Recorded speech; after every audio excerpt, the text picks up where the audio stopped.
Do you wanna take a life? Do you wanna cross that line? Because it's a long way back from hell. Vagina. What an intro. Yes. Yes. We're back. You can't keep a good retard down. That was the message of Starfleet Academy. You're too strong. You got the retard straight. That's right. Strong. That's right. Hi, everybody.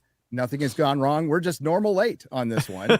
Welcome to Friday Night Tights. You haven't heard us talk about a thing so far, so we'll just repeat ourselves like we often do.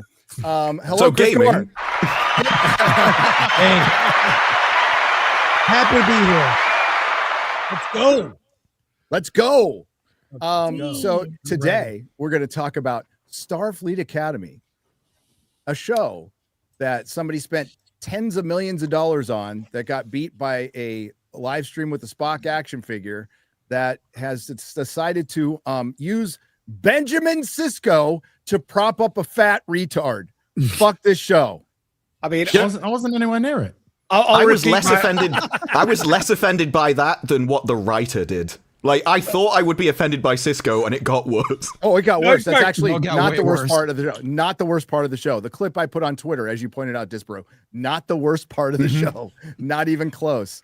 When her voice came on in that episode, I audibly groaned, and I grabbed my remote to turn it off, and I was like, I can't do this.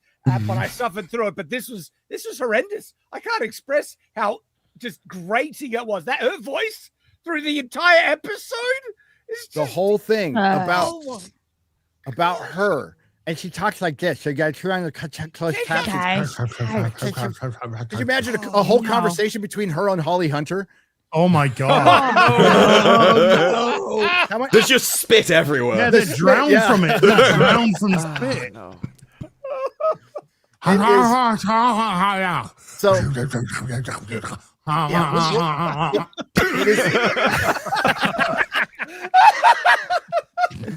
guys, can you do that again? That was good. I don't think you could do it on demand. That just kind of that stuff flows. It's very difficult to do retard on demand. For some people, others find it a lot easier, to be Oh, fair. well. So Comes we'll get into naturally it. to some. It is most obviously written by a woman because the whole fucking thing centers around Shit. food, taking Oh. shots, and gay bars. That's all there is to life. That's accurate. What you know. And it portrays the LGBT community in the perfect way. A drag queen giving shots to a minor. So yes, yeah. Oh, there was a lot of unintentionally accurate things in Yes. this episode. Actually, we'll get into them. We're also going to talk a little bit because we're going to save most of it for the live stream after Night of the Seven Kingdoms. 4th episode dropped today. It's fucking banger. Absolute best show on TV. It's so fucking good. Watch it. Do yourself a favor. Also, Are we live? we're Yes. we're Okay, so totally I can not. just We're say yes totally again. not live at all. So No. these mother. Okay, never mind. Okay. Yeah. Anyway, I know Whose internet is this? I just try to get the N Jeffrey words out before Epstein's. we go live. Sheriff is near. I was just playing Fortnite, and this fucking person named Little Jeffrey 1 with an Israeli flag are killing me. Little Saint Jeff. What the fuck? So you pulled out the AI Darth Vader. You're like, tell him what I think of him. That's You know what? bollocks. You were actually playing Rocket League then. That's what you were really Rocket League. If we were actually to find out Jeffrey Epstein is still alive through him playing Fortnite, that wouldn't even surprise me anymore. Like, you just go, yeah. Isn't he 70 years old though? Right now, he's been spotted on Fortnite, Rocket League, and there was another game that he's been playing too. And Man. There's probably a million accounts He's with his trying username to going be- around now as well. He's young boys. Is it Dodge Accountability? Is that the game that he's trying to play? I don't know. No, that's women. That's women. Sorry. Yeah, exactly. It's like the people that say like they got raped by Stephen Hawking on the island. If you got raped by that dude, it's on you. Okay. You Pretty must have been easily unconscious. escapable. If anyone was the victim, it would be him because he can't Listen. run. I know, and here's the Apparently, he was shit at Kiss Chase. That's what I am. If Jeffrey Epstein returned to online gaming in the month of February just to call a few people an N-word, what's the big deal? You know, like I don't see what the harm Why is everybody is. getting so upset? Yeah, Not the worst like, thing he's done. Not the worst. Now, if he starts Now, if ordering it was playing High pizzas, Guard- then we got some problems. I mean, Resident Evil's coming. You know, Resident Evil 9 at the end of the month. You gotta get warmed up now, aren't you? Oh shit. What a fucking world. Okay, I saw somebody go, they're like, yeah, so Jeffrey Epstein faked his death, covered all this up, but he's online playing at a handle that says Jeffrey Epstein. With his laser flag, like, Exactly. It's like no one will know. Gary, what's going wrong? What's going on right now technically?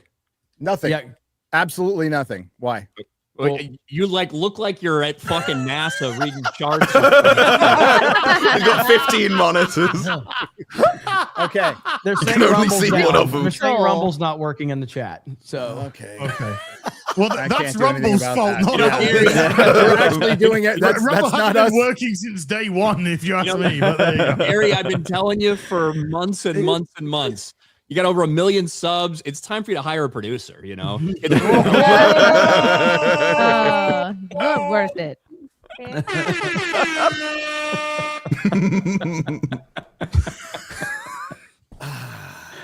If this carries on, I'm going to puke glitter all over you. Oh, God, that I'm line. just trying Yeah, to pull after- up the motherfucking after eating tweet. That's all I'm bananas trying to as do. well. No, he can't reminder, process potassium, so he vomits glitter. That makes sense. For reminder. that character, though, loves you'd think a he'd be bit. used to it. This Yeah. is the guy that's orchestrating everything according to the internet. This guy, Gary, is giving us our marching orders, sends Yeah. emails out, gives us our talking points, determines who can do what. This guy, get the fuck Well- out of here.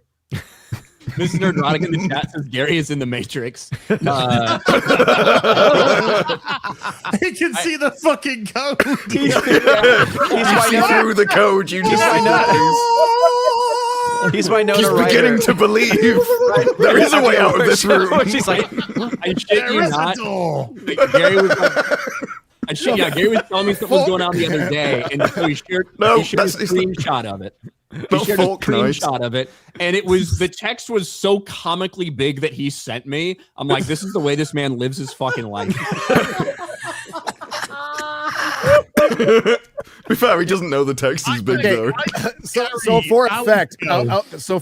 I was going to bend this fork, but and my wife is in the chat. She fucking I text Can't Gary believe you hours ruined ago. cutlery. I said, is episode 4 of A Night of the Seven Kingdoms out before or after Friday Night Tights?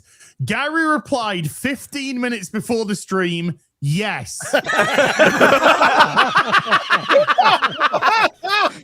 Look, 3 times speed, you get it done. No, you are fucking useless. Read what I wrote. To which Gary replied, Okay. yes. What? Then there was Yes, a I have read pause. it. Then there was a oh ha! I like how Gary, you are so asked lucky. Gary a I'm way question. ahead of you, sunshine. every You're group way- needs a Sam. We have ours. right. So as asked Gary a question, Yes.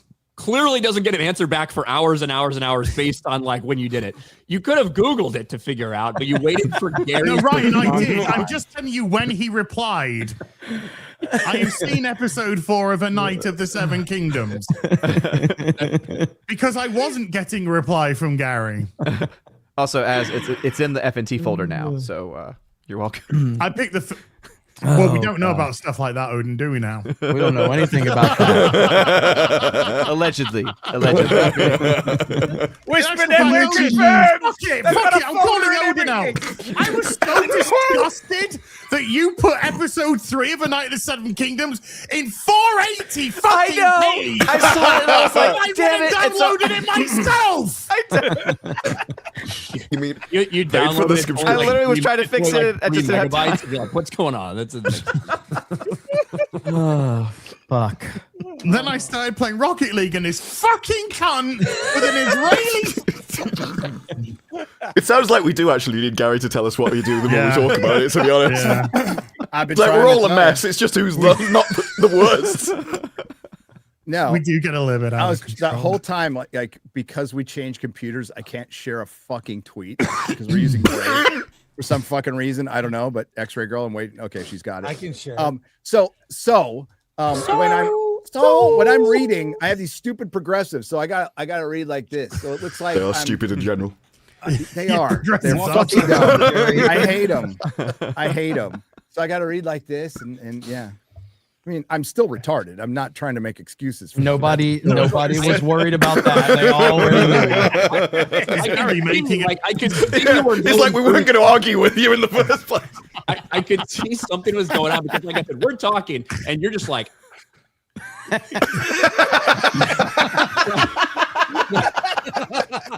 Because I mean, like you look like a dude. You're at fucking NASA and Apollo 11, just like they know it's dead, and you're just freaking out. You don't know what to do. I think he Houston, probably we doesn't have have a monitors phone. up here in the first place, though. He's just looking downwards through the Yeah, he doesn't- magnifying bit of his He's glasses. only got one. He's only got one monitor, so I don't know why he's looking at me. He has to find the right part of the lens. The next time you need glasses, let me know. There's a special thing you can get to make it a lot easier. Okay. Let me ask this before Gary does it 3 hours later. Where's Chrissy? So she dropped. did. 3 hours got later, dropped at Gary one will be like, When someone mentions boobs. Maybe she didn't get the link. no, Well, she did. She was She was here. here. She got She was dropped. here. Oh, And then maybe your your internet's dropped gone. up. Internet probably. Internet problem. All right. Internet but- or the baby Should we- wanted to stuck on a big old Speak- titty bag. Should we stop the stream and restart it when Chrissy gets here? no, It's no. triple time today, boys. no, but Frank can go out and get Chrissy's meal and bring it back and then get his own meal from Chrissy because he's old enough to drive. All right. Looks like Rumble's Okay, up and running now. We have We're a good. scandal. We have Uh-oh. a scandal with Markiplier. I hate to see this with his movie being so successful. It turns out YouTuber Markiplier allegedly slept with the Iron Lung director's wife. Despite this, he still managed to no. maintain. He still managed to maintain his lead role. Source: it came to me in a vision. Not No, it doesn't end there. It turns out he slept with the editor. What? Yes, he slept with the editor and the producer. No. She slept with the editor and the producer as well. That is Oh. horrendous. It's funny because Although he touched up the writer, so. Oh my you god. could just change this tweet to any James Gunn movie and any actor. How'd that Superman box office turn out? We can talk about that. Oh, we are later. definitely going to talk about that. yes. But a scandal. Markiplier is just his wife just slept through the crew apparently. So It would be James Gunn allegedly watched his wife sleep with everyone. Full stop. there are rumors that Markiplier's wife was having sex with the director like in the middle of scenes. No. Yeah, in the middle of scenes, Jeez. Damn. helping him find his motivation or something. I don't know. It's That terrible. shit works, you know. Yeah. I mean, not sleeping with Markiplier. I haven't done it yet. You haven't had the pleasure. Yeah. You mean a nooner? You mean I haven't heard it from him yet. So, You mean you know. you're like you're at work and you live close enough to home where you go home and your wife makes you a sandwich and then you come home? Well, it's, you come back to work in a much better mood. Or a sandwich or something, you know. Oh yeah. Sandwich. Yeah, you know, just a little bit of just, head's a little bit fuzzy. Oh, let's sort that out. So that's terrible that Markiplier is going through this. But yeah, Jeremy brought it up. I think we should too. Hey guys, we need to acknowledge the success of James Gunn Superman, or as I like to call it, Superman's James Gunn. Correct. Absolute success. It actually made people want to buy Warner Brothers. That's what I was told. It made people want to buy Warner Brothers. It made it more valuable. And it wasn't, gaslighting a success. It was a true success. It made $100, guys. $100. Wow. It was enough to pay off one guy mowing James Gunn's lawn, or his wife. His wife's lawn. The landscaper. One beautician. Like there's nobody's talking about the next version of James Gunn Superman. Nobody's speculating. No one cares about this movie. I'm not saying that it won't have if the Superman, what's it called? What's the title of this next Superman movie? Man of Tomorrow. Man of Tomorrow. So my last DC movie. Whenever it comes out, I'm sure it's probably going to do, $300-400 million, maybe $5. But that's not what they are looking for. That is not the level of success that they were looking for the guy that's running the entire studio to be headlining the headline character in directing it. And nobody cares. Nobody. And now we've got it on record. They've admitted that it underperformed. There was a lot of narratives out there that it didn't underperform. Yes, it did. It absolutely did. And now there's no more disputing that. So they can cope all they want, but it did underperform. Can somebody find that audio, please? Yeah, the best is, of course, how the narrative was spun that, it got on video on demand because they wanted to get it, closely connected with Peacemaker, right? I think James Gunn himself, even tried to argue that. And it's like, actually, it turns out it was put on VOD because they're like, this thing's not making money back in theaters. We need this thing to make money, so let's go ahead and put it on VOD to get some more sales. Yeah. And remember, James Gunn had originally promised it was going to have a really, really, really long exclusive theatrical run. Yes, he did. Yeah. And as Sarandon said, if it would have had a really long run if it was any good, if people had gone to see it. It is funny, though, the idea that, it was just grifters making a narrative, and then the CEO of Netflix testifies in front of Congress. And it's like, how much more proof do you need?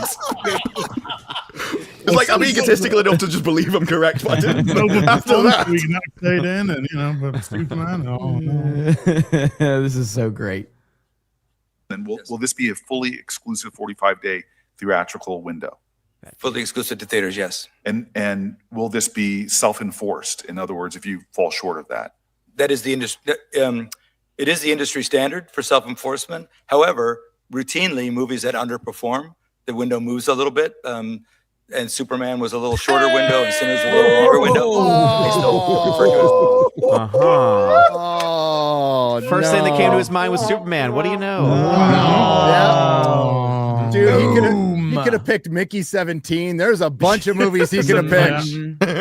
And he Shots picked fired. Superman. Wow. Oof. I'm telling you, they were eyeing 800 mil plus, 800 mil to Yes, a billion. they were. Yes, they were. They wanted $1 billion. Let's not lie. They would have been happy with 800 million, but they were fully expecting $1 billion.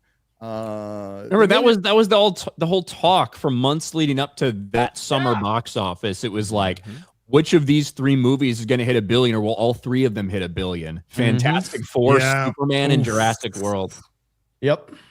And again, it doesn't matter if people you can like the movie. There's some people that liked it for some fucking weird reason, mainly women and gays. But I mean, that movie is made for that audience. And so if you like Superman, James Gunn Superman, that's fine. That's not what we're talking about here. We're talking about the fact that it did underperform at the box office, and in no way, shape, or form was that part of the plan for the guy that runs the studio to direct it with Superman to introduce this new universe. This is a very bad sign moving forward. Now we got Supergirl coming out. When's Supergirl coming out this year? June 25th. End of June. And it's got a lot of competition in the few weeks around it. So I think that movie's going to perform terribly. Including Minecraft, that I think gets dumped either right before or right after it. Right after, I think. Toy Story 5, I think, is just before it, isn't it? Oh God. Yeah. Toy Story 5. The Super Bowl is this. The Super Bowl is this weekend. 4, I think. I can confirm there is no Supergirl trailer at the Super Bowl, but there is a promo. I'm sharing it on X. The Supergirl. There's a Supergirl related puppy bowl on Sunday. Yeah. Oh, no, this is not like the Marvel's Cats, please. Oh, it is. If you want to Throw it away already. Throw it away. No. Okay. This is something different. I'm not going to let you banish the puppy bowl like that. Dogs from Best Friends Animal Society. Okay, well, no. Loving homes. See more incredible rescue pups battling for glory and the Lombardi Trophy. Wait, what? Lombardi Trophy. Hope you find a good puppies. Look at the puppies. I hate that they're exploiting the puppy bowl with fucking Supergirl. Okay, fuck that. There's nothing sacred anymore. There's nothing sacred. Nobody shamed the puppy bowl. The puppy bowl is amazing. right? Everybody likes dogs. Yeah, everybody loves puppies. Everybody loves dogs, but everyone's exploited his wife already, so they had to move on. Exploited her puppies. So how many James Gunn's wife jokes can we get in one show? We're gonna try. I don't know how many people have been in the wife. It's gonna be a long night. I personally think that they should do more marketing like that and less marketing of showing the actual movie, and it will be better for the box office. Well, they tried that with Superman, though. They had all kinds of weird marketing where they were serving people food and drinks and everything. There was they threw every marketing trick they could at Superman, and it still only came out like that. So.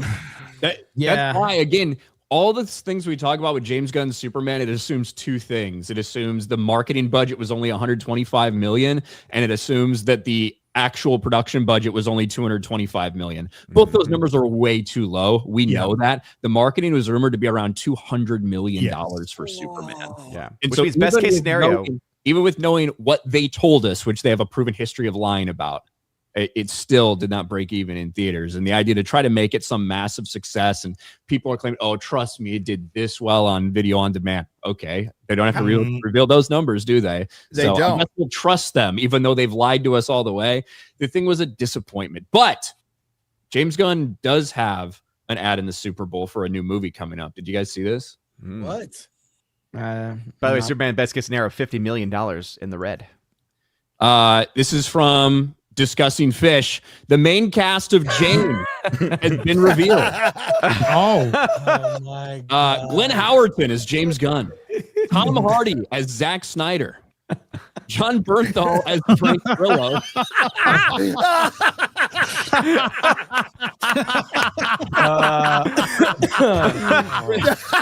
That is the best. It gets better.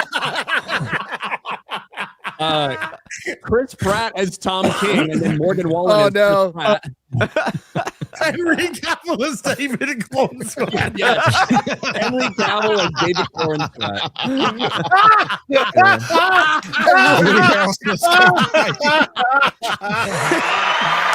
Make it happen. Look at the Photoshop picture of Woody Harrelson with the Captain Marvel. That's so fucking funny. Oh, I can't wait to see that at the cinema. Dude, I have seen so many people react to Discussing Fish thinking it's real. I know. I've seen so many people reacting to it. People are so fucking retarded. They will tweet out the craziest shit and people just believe it. Dude, John Bernthal as Frank Grillo. We've never seen him in the same room before together. Fuck. That's fucking great. Holy shit. That is the best. Good. That's start of a 4-piece cinematic universe or something. So, James. yeah, how many days was Superman in the theaters? 37. 30. I think it's left, wasn't it? Before it was on video. Yeah, the exclusivity window, which is what the whole Netflix thing was talking about. 37 days, I think. 37. 37 days. And I love how he said, Cory Booker, Timu Obama asked him, like, are you going to honor the 45-day window? And he goes, yes, except when it's less. But that's in a way honoring it. Yes, apart from I won't. Okay, Yes. that's good. I can't remember, but did Superman open up pretty strong opening weekend? I can't remember. I think it's like okay. It was below like, expectation. yeah. Like it was not as big as they were hoping or wanting it to be. It did have decent legs here in America. Yes. It had decent legs, but it did not start big. That's the problem. Right. It needed to have a historically crazy fucking surge and spike and hold for it to. And I think that they were looking at the Guardians box office thinking this was going to hit between $700, $800, $900 million potentially, based on the fact that Guardians did well.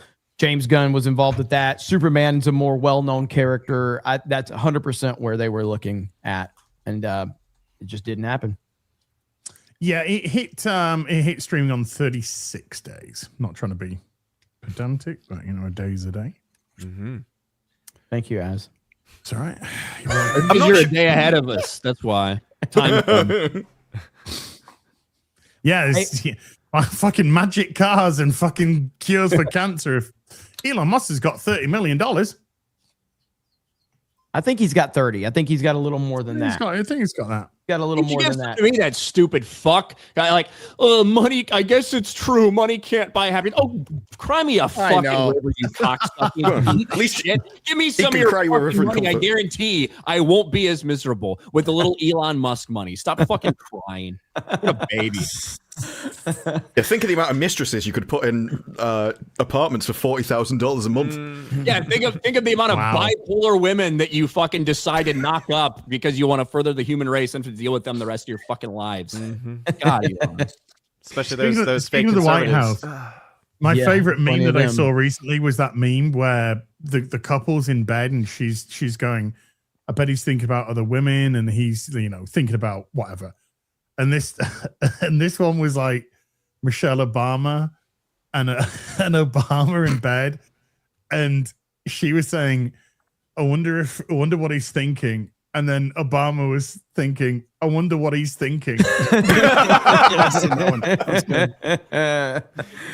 Hey, real quick, if you guys have not, please go over. I'm sure Mod's going to drop links to the RSVP link for MegaCon Orlando for our meetup that Saturday night of MegaCon weekend.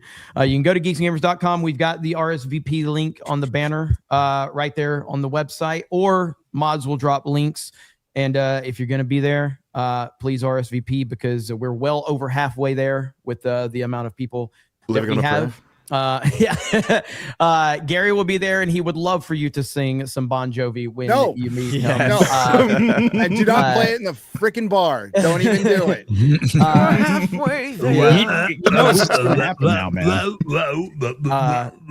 Drinker will be there. GG crew, a lot of people, man. It's going to be awesome, and we'll have our panel as well at MegaCon. We're still trying to pin down the time on when that panel is. As soon as we get that confirmed through MegaCon, we will let you guys know. But it will be on Saturday. We're like 95% sure it's going to be on Saturday. We just got to wait for them to tell us the time. And then the meetup is that night, that Saturday night. So looking forward to it, guys. It's going to be fun. I'm getting there, I think, a little early, too. Sorry, I was just changing the title of the stream to, I'm very proud of myself for this one. Starfleet Academy hits bottom. Disney will never Lear. James gunned down. James gunned down. Don't try this at home, folks. The theme is down. They're down. Oh man. Sometimes you just, Good job, Gary. Yeah, exactly. I try. We were supposed to start the show at 4:00. Congratulations on the fucking title, Gary. Good job. On the second stream. He's like, I got a title, Don't guys. knock it at work. Well, now we know what he was thinking about that whole time. He's just staring at a screen. It's like, oh, it would be a good title. Okay. Yeah, the first 45 minutes of this combined show have actually just been Gary thinking about the title. I want to change it again. He's like, I'm pretty good at this. I am. Sometimes it takes me 2 hours to think of a video title. It does. I do it as I'm uploading. I'm like, that'll do. All right. So As messaged me on Starfleet Academy, was like, have you reused the same thumbnail? It's like, yeah, half of my videos are the same thumbnail. Yes. Hell yeah. Well, it's just like this is such a gold mine of thumbnails. Like, oh no, I think Disparu's cocked up with his thumbnail this week. I couldn't miss this week though. The zoom in on her face. She's like tongue through her teeth and everything. Pick a thumbnail this week, wasn't it? Holy shit! Oh, there was an abundance of choices. I actually did that A/B testing for the first time in ages. Like, They're all memes. So many thumbnails. Let's stick them all in, see which one wins. You got the bisexual dude throwing up glitter. You've got the gay Klingon in a skirt. The gay Klingon dancing with a gay dude and flirting with a gay dude in the club. You got fat dude, black retard Sam all through the fucking episode. What other cringe? I like There's Sam. a drag queen serving underage kids. Oh yes, Jesus. Yeah, and then probably sticking, all kinds of drugs in their drinks. And then in a bar in San Francisco, by the way. yeah, at least that part does track. Also, Did you hear the joke on the announcement by Colbert? Oh, the morning wood one. Yeah. He laughed at his own joke as well. He laughed at his own joke. So I made everybody watch this, so we might as well talk about it. Hi, Chris. How you doing, buddy? Hey, I like doing this show prep during the show. That's great. We wasted an hour talking about almost nothing, but that's actually Chris, do you still go by Frank occasionally, or is that I'll go by Frank? Yeah, alter ego. Okay, why not? But yeah, this is worse than the Acolyte. In terms of damage to a franchise. You're right. And I can't believe that each show is worse than the next. It's like they're doing it on purpose. That's because they are. But yeah, this episode reaches new lows. I don't even know where to start. Like listing the things that piss me off. Literally, you can start with the fucking intro of the show and how fucking juvenile, not even juvenile, and infantilizing it is for Star Trek. Well, she's 217 days old. She's supposed to act like a 17-year-old, but she acts like a 9-year-old. Do you think they write each episode like one at a time, or is there a plan for the whole? They figure out what the message they do is they pull their pants down on a table, smear a bunch of white paper around, and then take a huge shit. They then get their hands and smear it all around, and they go, script. Right. That is pretty much it. This writer is one of the ones that at least adds jokes to the other episodes, because we've already seen one of her jokes. The shenanigan thing was one of hers.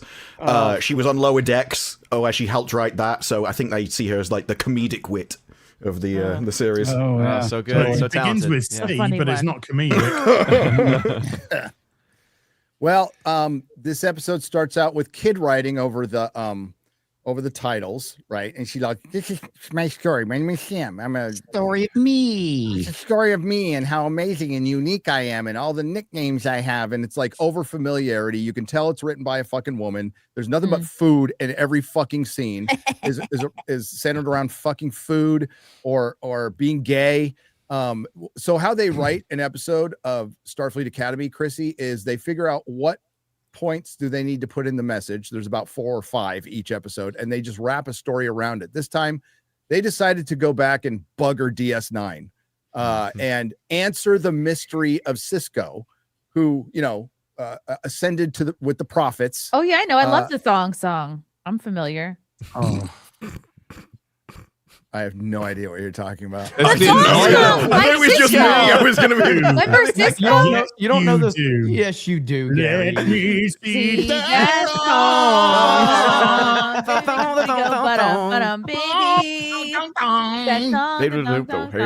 Benjamin Sisko's now an absent black father. How awesome is that? Thank No you. way. A couple people in the chat got She it. had junk like a I did love his son's speeches, though, when someone's like, "So what is it like having a father who's essentially ascended to godhood?" And he went, "Well, the thing about me that you've got to understand is..." I did not think I would get a Cisco reference on a thong song on FNT, but Chrissy nailed it. You gotta think I still don't know what you're fucking talking about. It was when you were in prison. That's why. Oh, okay, is it a song? Yes. Chrissy, when did it come out? When did it come out? It came out during the time you've been alive. I don't know. That includes most of the time. 2000. It was the year 2000. It came out just Christmas Eve, New Year's Eve, December 31st, 1999, and it was. Oh, it came out 25 fucking years ago. 2000. And it's music. Look, this is a pop culture show. It was a massive hit. It was a 25-year-old. massive hit. Sorry to date myself. Yeah, it was a huge hit. Date you're not yourself. Who do you Markiplier. think you are, Pokimane? Yeah. Oh no, she's soft launched her boyfriend now. She's like, "Oh yeah, welcome to my neighbor who's just working out next to me." I like how Chrissy says it came out since Gary's been alive, like that narrows it down. Yeah, It's quite a long time. That's pretty much just music. Whether or not Gary was when they in invented prison the at the note. time. Was Gary in or out of prison when this I was came out. out? I was out. Okay, 2000. You're out. Okay. I was, yeah. You would know it if you heard it. I think Gary. There is no way that Gary, living in San Fran, fucking there is no way there wouldn't some gay parades going by playing that shit. Singing again. She's had you know, surprisingly, I lived in San Francisco and I didn't like frequent gay bars. I just didn't. Yeah, but did you though? Maybe make a booty go. I said frequent. Okay. I didn't say never. I was really Over time, baby. It was on and off, not frequent. I didn't know it was that old. Woof. Time flies. I don't listen to that kind of music, so no. What do you I'll mean probably that know it if kind I of hear music? it. I'll probably know it if I hear it, but I don't give a shit. I don't think anyone here listens to that type of music. It's but a everybody song knows that that happens song. to you. It just comes It was upon you. It was on the radio. It was on the radio all the time. It was all the kind of time. like that. What's that one fucking? Was it on the viral- radio stations I listened to? Probably. No. Probably not. No. So you don't No. listen to the It was the like black R. music. Is Kelly's that how it midget is? in a closet thing. No, I don't. I do not. It was a midget. Was a midget. Was a midget. Was a midget. You come over to the closet. I pull out my Beretta. Do the Weird Al. That's so good. I fucking love those. I love that shit when it was coming out because it was so stupid. I only know that It from was South so Park. funny. But you are right, Ed. That is the most shocking ending. And it turned out was a midget. It was a midget. It was a midget. Like this little I midget comes calling out died the laughing. thing. It's a Weird Al version of that. Kai, the cops fucking somebody, and bro, that shit got crazy. That had like 9 episodes to it or something. Yeah. I know all it was him pissing on a child. Yeah. All right, Starfleet Academy, which is actually worse. Yes. I mean, that's probably the next episode for all we know at this point.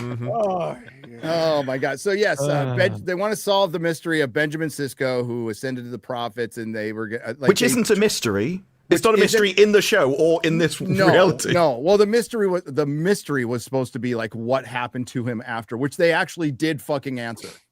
But the Bajorans knew because he came back, told his wife, who probably told the Bajorans, and so everyone knew the story. But he also told his wife that he would try to come back, right? And he never did. And he never. I think that's timey-wimey, wibbly-wobbly. He exists in every point of time. But he that would have been more interesting to make a show about, to be honest. Well, it would be more interesting to never do a show about it. And if somebody's going to explore the mystery of Sisko, it should not be anybody involved in Kurtzman Trek. They shouldn't be allowed to do anything. They shouldn't be allowed to operate heavy machinery, drive, vote, go outside without guardians for their protection and others. Go outside. Or go outside. Unsupervised. Exist on this human plane. Yeah, so they use Sisko to, I mean, tell me if you haven't heard this one before. They use a classic legacy character to prop up one of their new fat, retarded derivative characters, who is also an emissary. You have to be more specific. I will be, but you're right. You're right. The hologram who programmed herself to be neurodivergent and fat. Yeah, why would you choose that? Right. If you could choose anything, I'd be sitting. Choose anything in any world. You could just make yourself look like whatever you wanted. Who in the world would choose that? Fat, Caleb, black, and retarded looking. Like no. Like Caleb had the power to make her look like anything he wanted, and he's like, "I'll change your hair, but nothing else." So they chose her to be their representative, the hologram world. Tell me, I've been trying to make sense of this all night. The hologram world was they were sentient holograms who were designed. They were designed by humans. And created then by organic. They said organic, not trying to look necessarily- Asian. Created by organics. The human. Okay, so the holograms were created by organics. They felt enslaved. They left. Then they became sentient. I don't know how that happens because you have to make your own decision. And they also are they physical? Because it looks like they can touch and move things. They can control themselves. They can be hard light or soft light whenever they want. I mean, but the thing is, Wait a if you second, thought that you're enslaved, if you thought you're enslaved by a species, why would you choose to look like them? Wouldn't you come up with your own original kind of? Well, I think they want to kill everybody. I think they want to take over. Well, no. So they're copying Orville. They're another. Yes, they are. Absolutely. So if that's the storyline, it's another isolationist world that is not sure if it wants to get with the Federation. So they send an emissary, and you can put that picture back up of Garrett's. The person they decide to send is this retard to decide whether they should join the Federation and trust humans again. Never mind the fact that humans can already make holograms and enslave them. They don't need to find new ones. They can just make their own.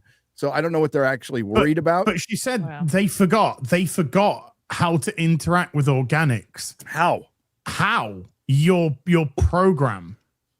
Well, and she said this week she can instantaneously absorb all information, and yet she's still thick. Yeah. You can say that again. There's a lot of fucking racist jokes you can make in this image right now, man. Holy fuck. I think this one downloads stuff on a fucking 56. There's a lot. She's trying to look like a Chinese stereotype. Make me happy. She does do some kung fu fucking chops when there's Klingon in the skirts walking past. So, there is that. Yeah. Well, but, the good thing is, though, she remains true to her black heritage and punches an Asian woman in the face without provocation later in the episode. I thought you said they could control themselves. I mean, apparently not.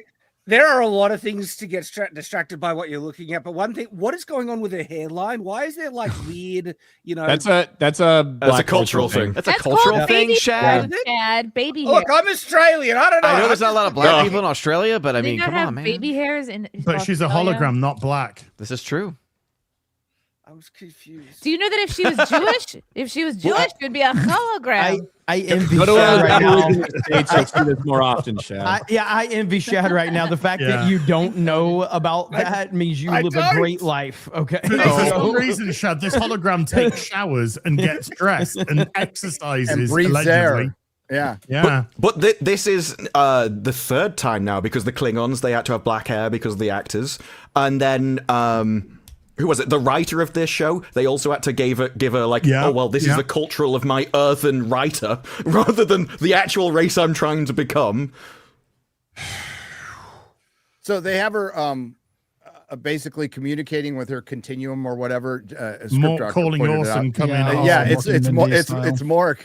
It's Mork and Mindy. Mork and fucking Mindy, for goodness sake. So she breaks the fourth wall throughout the entire episode. So she's talking to us, telling us about her life and how unique and amazing she is. She does this weird spastic little dance thing in her room, which is They were really proud of that. That went on for ages. Where nobody was speaking to her, and now apparently everyone says hello, waves, stops everything they're doing to do all kinds of rituals with her. She's got a bunch of nicknames. Yeah, when did that happen? It's probably happening in her own mind. I don't think that's actually happening. Oh, okay. I don't think anyone fucking cares. The whole intro to the show, when it started with like a Star Trek something or whatever, and they cross it out in pink ink and writes like a fucking 6-year-old on there, a story about me. The entire first 5 minutes is just basically her speaking, her monologuing, while all this stupid shit gets written over everything. I don't know if they thought it was cute or funny or what. It was insufferable. She's the most annoying character in the show. And when it's introduced, the entire episode is going to be about her, I wanted to kill myself. I was just like, give me a break. So, Zoomer humor. I don't know what this is supposed to be. I don't know. Zoomers have no humor. Emissary diplomat equals big job. Big job. Jesus. I think this comes from some show the writer saw when she was a kid. I swear I remember a TV show which did used to have like crayon writing come over the screen like this. I can't remember what it is. Didn't the Kamala Khan show have this? Yeah, a little bit. Yeah, Miss Marvel. It did. I think I watched something like the 90s. Maybe the first one, yeah. It's like a 90s thing, like Parker Lewis Can't Lose. Yeah. It's like all those 90s shows. Yeah, but that's completely different. It's not fucking Star Trek. No. Correct. No, it's none not of this Star has Trek. been Star Trek No, but since this- 2009. This entire episode, though, is just for the ego of the writer. She said she wanted to leave her mark onto Star Trek. Yes, she she literally did. wrote herself Pissing into on it. I guess. Yeah, she wrote herself into it, self-inserted herself as a beloved character, made it all about her, so... So the chat is saying that this font is Clarissa Explains It All. I watched, That's it. That's I it. watched a video, and it was a woman, and she said this show desperately wants. No, but I'm That's saying very female because I think it's a female show. Oh yeah. That this is Yeah, she probably was a big fan of it. It's James Gunn, but in TV form. This is. I like this, and I like this, and I like this. Look at how far What a removed this mess. is from actual Star Trek. Like, it's just depressing what this is It's just Look at that fucking lens flare. Oh, it's the Sabrina, actually. I know. Yes, bro. Somebody said Clarissa explains she's gay. Closet's me. This person in real life identify as inverted commas queer, whatever the fuck that means. Yeah. Basically, just means you're too ugly to be straight. I think so. Too ugly to Just get want a laid. job in Hollywood. Yeah. I guess that's better than too ugly to be assaulted. It just seems I mean, it's kind of that's what all like gay, non-binary, like whatever. That's what all these people are, right? Either they're fucking too ugly to get fucked by the right by a dick, so they switch sides, or they've been like really hurt by a man, and so temporarily they go gay until they like are like, okay, I'm ready for some dick again. Those are the only two types of lesbians that exist. Right? I'm putting a Lesbian team until together. no, graduation. there's Called party the lesbians, Unfuckables. protest lesbians, Those are all just different tiers of the ugly ones, though. Minneapolis lesbians. So they show Like a bunch. lesbians. They show a bunch of weird reverence to Benjamin Sisko while not like showing him any reverence by going back and exploring any of his episodes when he was emissary or anything like that. They just keep telling you he's amazing and he loved love and he liked gumbo and baseball. Do you think they didn't have? I mean, what was the weird thing about? They didn't seem to have permission to use Avery Brooks. Bro, they made him Moses. He's a deity. They don't even show his face anymore. He's a deity to the Bajorans. So they made him fucking Moses. I don't know about that Moses, because at why one is point Muhammad, they say not Moses. Muhammad. Yeah, they I'm said sorry, he I'm turned him getting into a mixed god, up. and they couldn't draw pictures of him. It was like, oh, Muhammad, Moses. What's the difference? Okay. Lot of explosions. It's one of pretty big those difference religions, between is it? those. Okay. There wasn't anything meaningful as to why they should explore this in the episode. She was told by her retarded hologram higher lords to go into a class. She walks into the class and then says, "Oh, look at Cisco. I'm going to discover about him to get in the class. You're not allowed in the class. If I discover this about Cisco, will you let me in the class? Sure, go to town." That's the depth of how they want to justify bringing Shad, Cisco into the episode. Then she said that something like, you know, because you're stupid religion or something. You're stupid something. She's like, Oh my god. She's like, I want to know things based in facts, not your nonsense. And I'm like, what? Oh, it's like, And then it cuts to the captain, and she says, "You were holding one of them down, shouting, 'Prove to me he's real.'" Yeah. That just sounds like foreplay. That's the foundation of why they need to explore the Cisco after taking a dump on everything about the origin. It's like, okay, good. Now, so yeah, I'm just nipping off to the Bajoran club. Why? What? Yeah. Then they asked her if she was Bajoran. It's like, obviously she isn't. So Are you Bajoran, my child?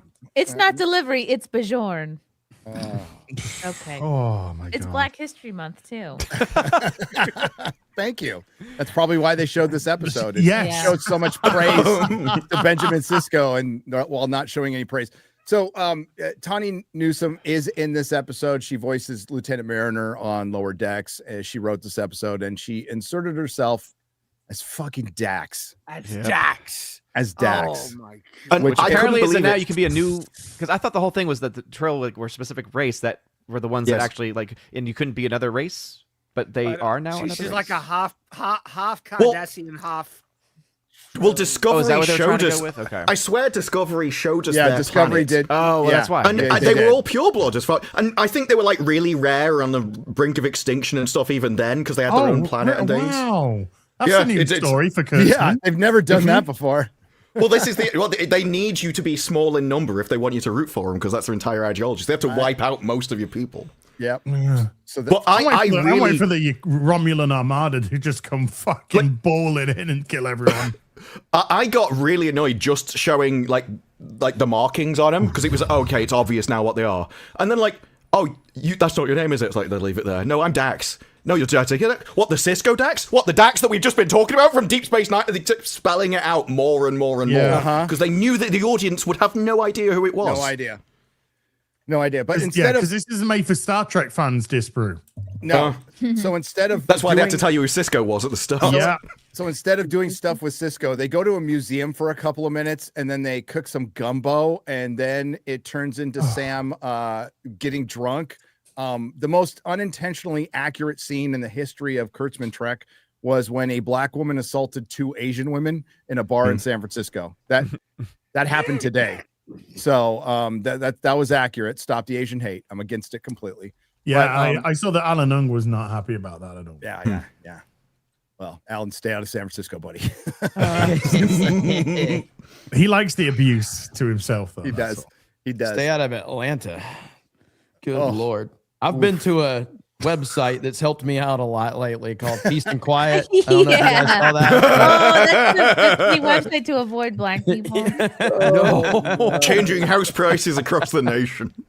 Yeah, wig stores. Like track locations of like high density populations of like people named Jamal or Tyrone and shit. Asmongold did one where it was like payday loans and expensive cars, and they just matched. I've got the video of that. Did you see Alan Ing's tweet? Starfleet Academy, Portland. That's funny. It's the shortest month of we just mentioned that. We just mentioned that. You can't recreate the depression in Ryan's like voice when he said that. Well, happy February. Oh, here we go. All around me are familiar. You really feel it to deliver it like that, Jeremy. Only 4 months till Pride Month. So all of our sanity is going to leave us by the end of this fucking show. You really felt it in this episode because certainly did. Forget the Cisco stuff. It was all about at the end of it. Disney's like, oh, there's a thing at the end, and he said I lost the plot, and I was like, oh no, are they going to bring Avery Brooks back? And I got through to the end, and it was Dax reveal. I was like, fucking Dax! Fucking shitting me! All in capitals at Disparu, just screaming at him. In the middle of that, so in between Avery's speech and the Dax stuff, she comes out and she goes, no, I'm love, and I can live with that. And it's like, you have taken Cisco's major speech about I can live with it and utterly ruin it. Like, you take what he's known for and just, you can't, and again, they misquoted it, which is why I'm not sure whether they do have the rights to it or not. Maybe they don't. Maybe everything has to be 25% different or whatever it is. Yeah. But they do have the rights to, like, to get Cisco's voice. But it wasn't like that was from an album. It was something that was from an album from like 2011. Yeah. And they got permission to use it. It's not like they use it without authorization, but God, I couldn't imagine watching this if I gave 2 fucks about all these other Star Trek properties, right? Like if I cared about Deep Space Nine, if I'd watched Deep Space Nine and know all this shit, I could not imagine watching this episode specifically.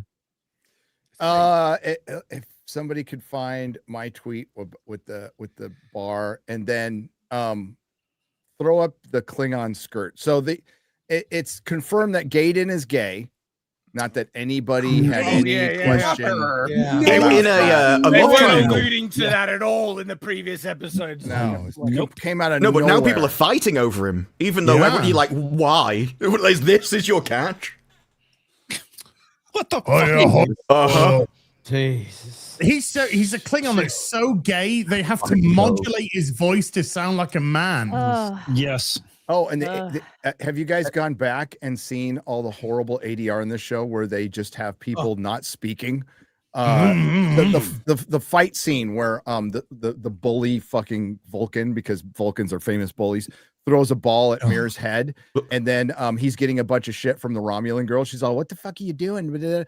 Her lips aren't moving the entire time, and it's a full scene, and you can't it's so bad. I know it's shocking, Gary, but I've not gone back to rewatch the poor ADR. Some of us have for our videos. Perry, whenever you're editing this, get that scene of Kreese where he's like, Jesus Christ. Whenever that image gets pulled up, because that would be perfect. Yeah. That's a perfect. That's nothing. That's nothing. Then there's dancing, and they're talking about how much they want to fuck each other at a bar. Well, kind of. And they get broken up by Sam, who's like, "I love right now." It's like, oh fuck. And they're all smiling at her and being like, "Yeah." Bro, when this happened, I was like, "What is going on?" If I were you, I'd consider leaving quickly. Eat glass, bro. You leave. I concur. Is this what happens when a member of Star Trek talks to a fucking straight person? If I were you, I'd think about fucking leaving. Okay. I love how this little. To be fair, it's his bar. his whatever. It's definitely not a straight bar. Yeah. Oh, it's not. But this little Romulan girl's always squaring up on people. Like, "What's up, bro? Come on, motherfucker." She's so tough. Fucking punch her already. Jesus Christ. She got beaten by a hologram. She could use a little Botox in the forehead. Maybe. And the other girl got killed because she got knocked backwards, where her head smashed on the concrete outside. Oh, the funniest moment of the fight is where it zooms in on this innocent woman's face who's not fighting, and then she gets yeeted at super speed out of the bar. I'm like, what happened there? Oh, the one on the left. The one on the left. The one on the left. Yeah. She's the one that gets kicked out the bar. The hologram goes for all the Asian-looking women. It's weird. This is very dramatic, and I'm sure it's leotard. But I have other customers trying to enjoy the bar. So let's have a shot and play nice.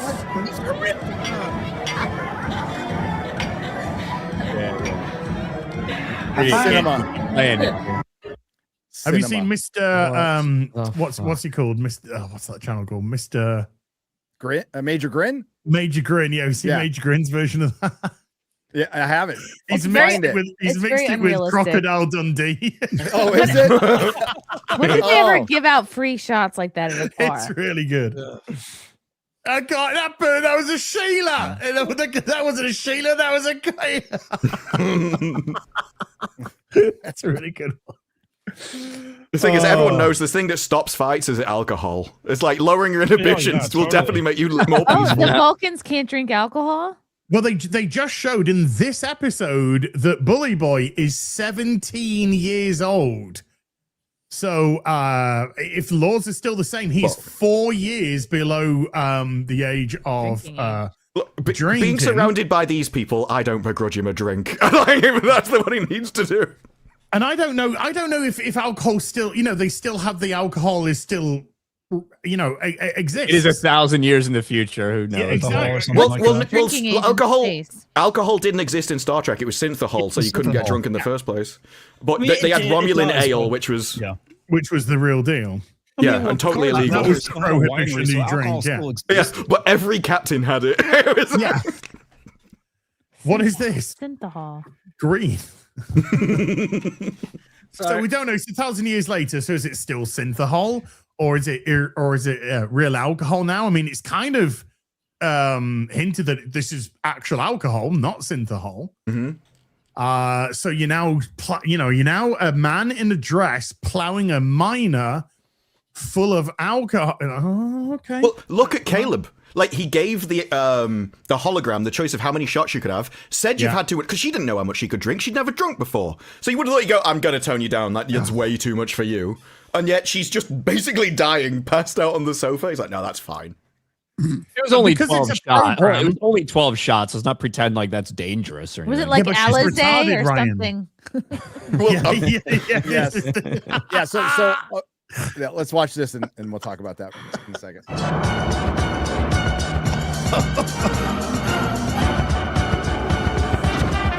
Eat glass. This is by the way, very stop, Gary. Just pull back to outside, right? We now have ships warping from fucking, what is going on? Oh, it is J.J. Abrams Star Trek. It is. I guess how atmosphere is just not a thing anymore. No. All that whole city's fucking destroyed. Dude, it would be vaporized. It's like, what the fuck? Eat glass. This is very dramatic, and I'm sure has deep meaning for you all. You know, buddy, I've been trying to tell you all night. That girl, she's a guy. Dressed up as a girl. A fag, for Christ's sakes.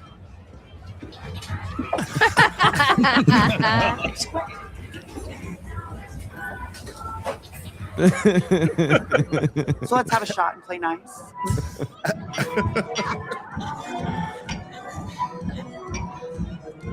Have fun. That was a guy. Great jackets, guys. Nice jacket. What are your chances of getting out of here with that jacket on? Oh. That was like To be Disparu. honest, I'd much rather work with you Australians.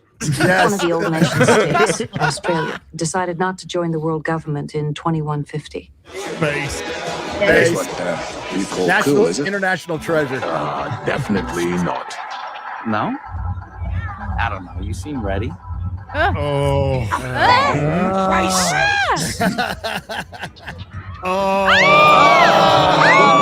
Why is it necessary to wear these ridiculous uniforms? Oh my Look God. like dresses. That is an incredibly outmoded and sexist attitude. God. Oh, geez.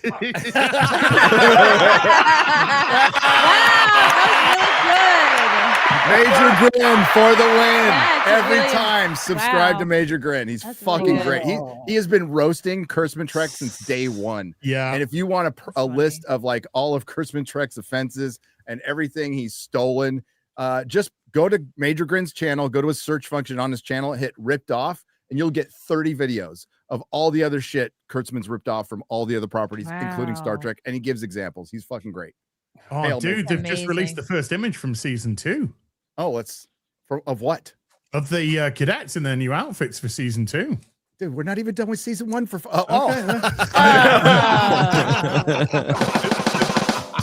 fact that Gary thought that was real. I know. I didn't see the picture. Nor did we. I just like the way he set it up. Yeah. They're done with season 2. They just finished Yep, it. finished it. Yeah, it's Wow. finished production. That's how In Kurtzman- post-production now. That's how he continues his grift. Is he makes sure he gets 2 seasons lined up and ready to go. And the previous management was so fucking retarded they didn't care. And David Ellison, what the fuck? Where you at, dude? I just hope that Tawny Newsome gets a live-action comedy. That's what I'm hoping for. Oh, we'll make this one look like What? Lower water in Decks? comparison. Lower Decks live action? No, it was going to be their first ever live-action Star Trek comedy with the writer from Dear White People. Oh, okay. And Tawny that's Newsome. right. That's right. First intentional comedy, Disbrew. Let's Yes, yes. Unintentional comedy. I'm wondering if that one got cancelled though or something, and so they decided to do that idea with this. I'm just really hoping it still comes out. I do think like they're done after season 2 of this. They rushed out Stranger Things. Stranger Things. Fuck. That was true though. I believe you. Right. I think you're right. Actually. Lies detected. Strange New Worlds final season, and it's a bit shorter. And they got 20 episode order for these 2. So, yeah, the only thing significant to happen was Klingon's still gay. He finally wore a skirt. He danced with his boyfriend in an episode about Cisco. Who he would kill, by the way. Even in this series, he was like, no, we are renowned for our rituals that end in bloodshed. I was like, this is a human. There was actually a whole thing with Worf about like who he could and couldn't get with and who could take it. And that was with Dax. It was like, actually, she already had broken bones and he was killing her over time because she had to keep going to the doctors.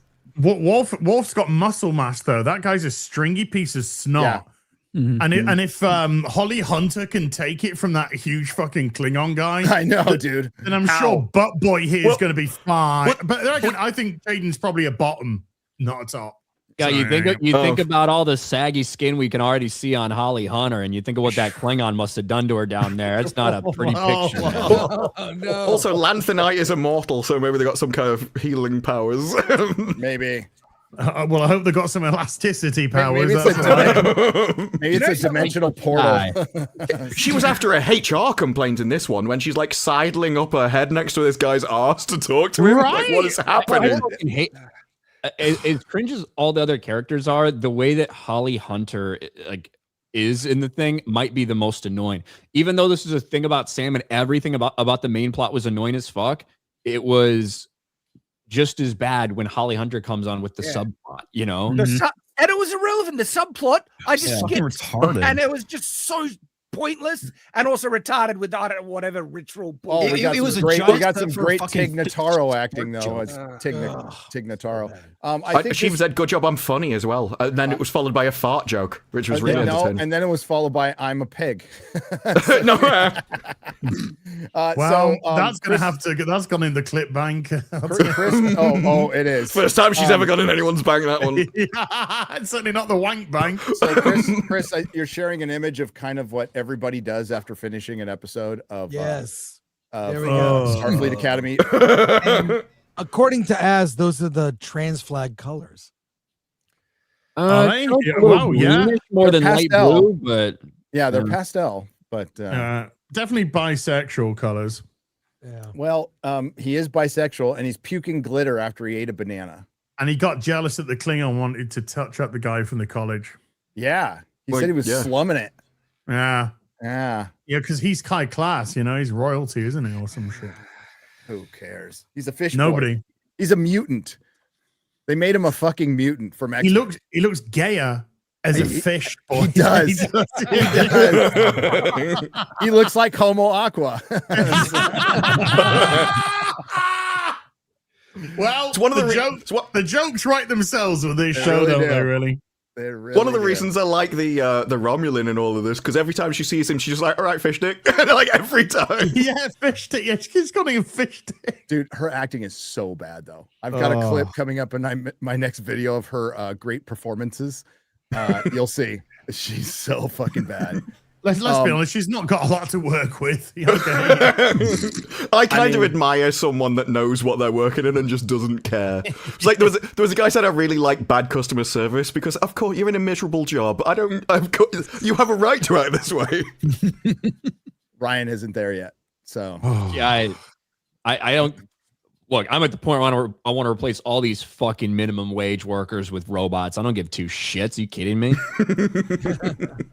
Now, hear me out. Illegal immigrants. Chris, toilet isn't going to clean itself. Tell us what happens next episode. Oh, we get a Star Trek first. There's going to be an explicit sex scene. Ugh.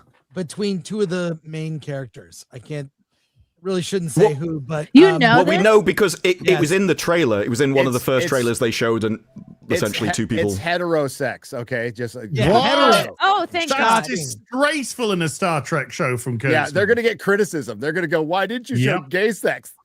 Yep. Why wasn't it Jaden? Clearly, Jaden's. Why didn't Jaden get a cock up in his bum? Why? Oh, that's right. It's Caleb and the captain. I mean, it's not Star Oh Trek. my God! This is what they're Stay down there.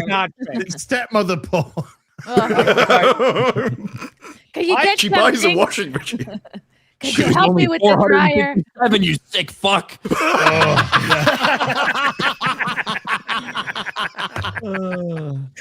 This is how far downstream we are from anything good. It is so bad and laughable. It's weird that this show has hit the zeitgeist because Kurtzman Trek has always been this way. These are bad, but they're not that much worse than Strange New Worlds and Discovery.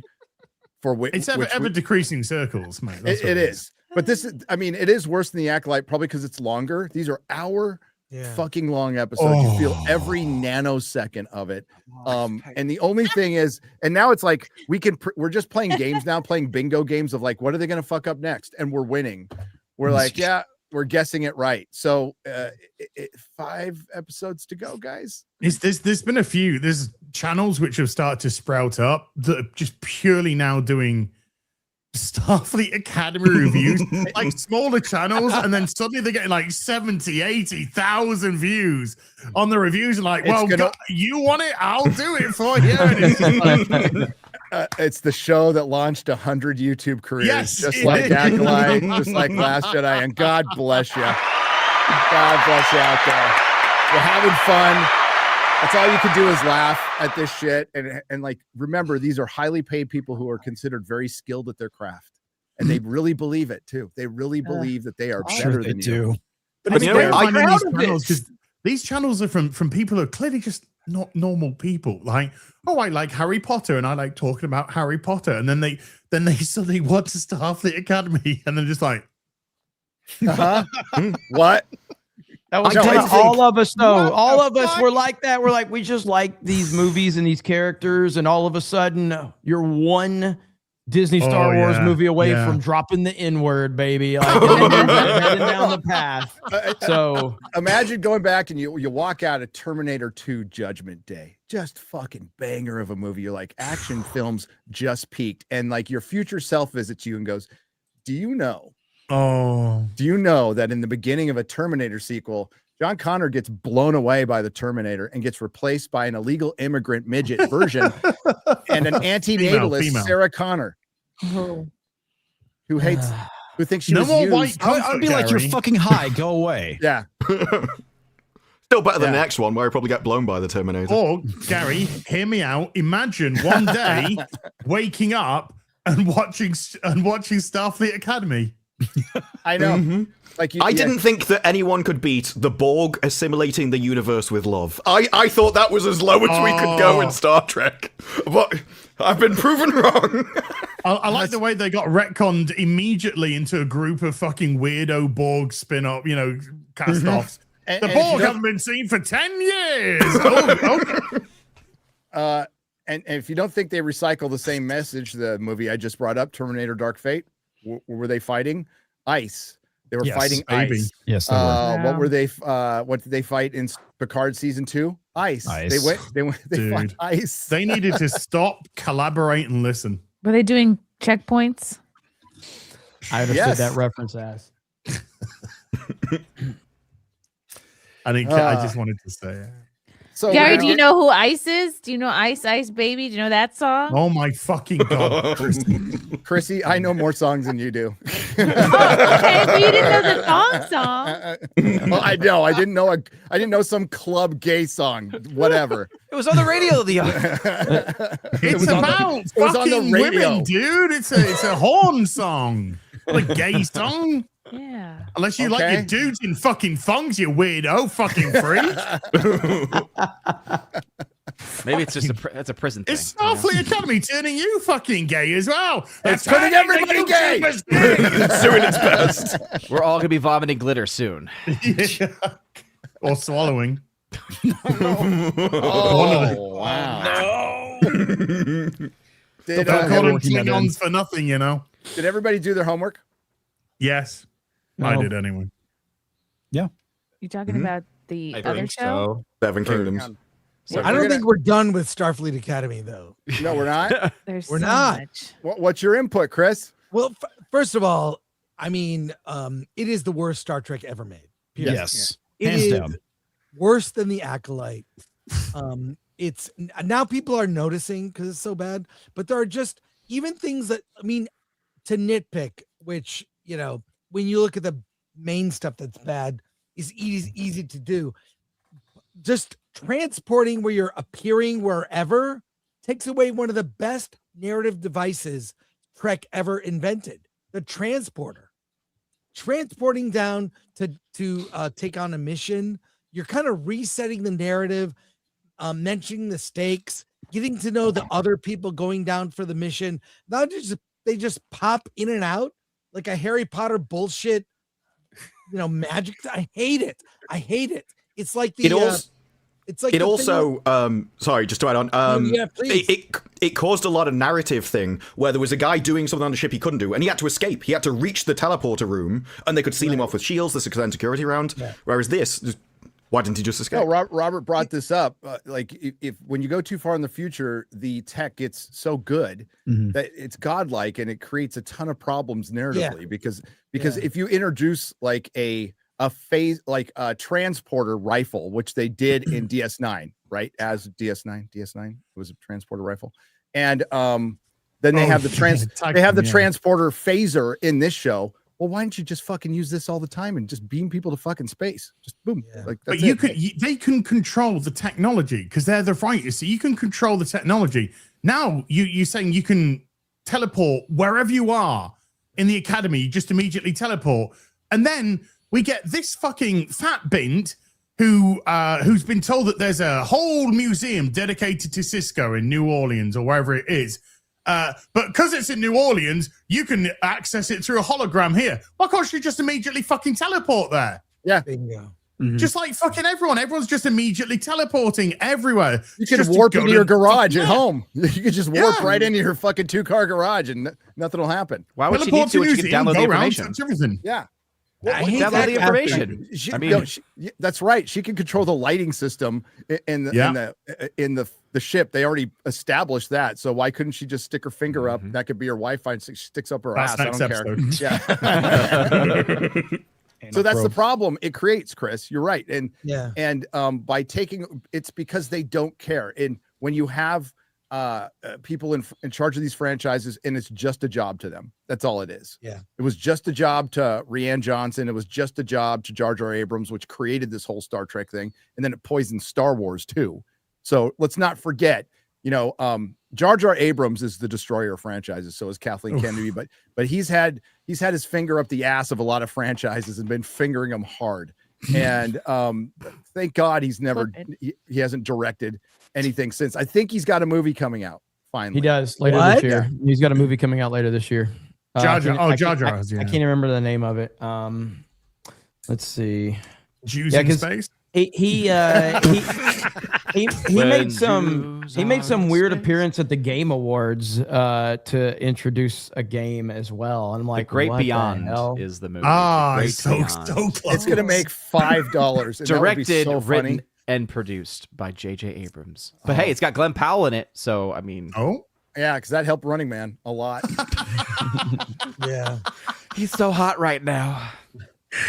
Stay in your he's in tornado movies. that murder one at the end of the month as well, isn't he, Glenn? That looks okay. He was good in the Twisters. He needs to kill 17 people to inherit the money. So that looks like it could be. But it's also got Jenna Ortega, so maybe it'll not Paulie too much will of like anything it. else. She's cute. Paulie will call it a masterpiece. It's not called Latino slant for nothing, I mean, I think it's lazy on the writer's part. It reminds me of that trend of like hitting a button and then your mask is suddenly on in Marvel movies. Oh, I hate that. It's lame. So I don't know. I can't believe this season 2, but whatever. I mean, we just saw a person warp above a fucking nightclub. Dude, they haven't got a fucking clue what they are doing. So the thing about that is there's not even any need to warp that close to a city because you can teleport. So it makes no sense. And the one show to get the warping in the atmosphere right, Battlestar Galactica. Yeah.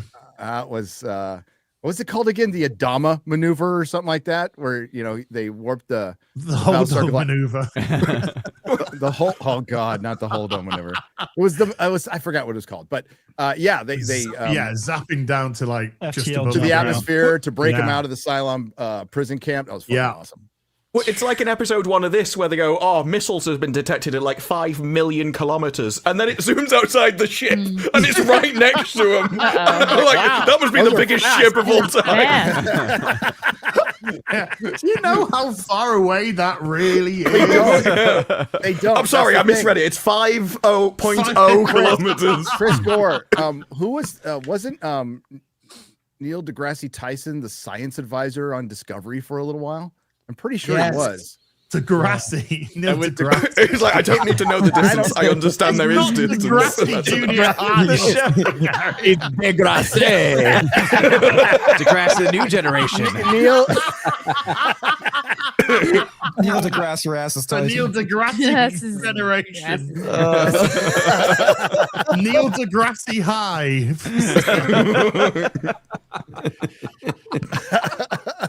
That's so stupid. Yes. Oh God! I wish I had control. Shit! I hate this. I was gonna here. God damn it! I was gonna pull up a tweet of Candace Owens mispronouncing words. Oh God! That was good. That account is gold. There's a whole account dedicated. Oh no, this account's been blowing up. She makes Gary, me, and Beardo like the most intelligent people on the fucking internet. Like it's bad. I couldn't believe it. Like at first, I thought it was like AI, and I was like, no. No. She actually, it's bad. It's really bad. It's And not she that says it she's with such mispronouncing confidence. things, it's that she doesn't know how She to doesn't. pronounce things. Right. She doesn't. She thinks Yeah. she's pronouncing it correctly, and she Yeah, says it with such authority, and she just continues to say it over and over again. Kevin And Feige. now that people are making fun of her, she's like, "Oh yeah, make fun of a black woman for being stupid. Yeah, call me the N-word." Just watch me. Just watch me.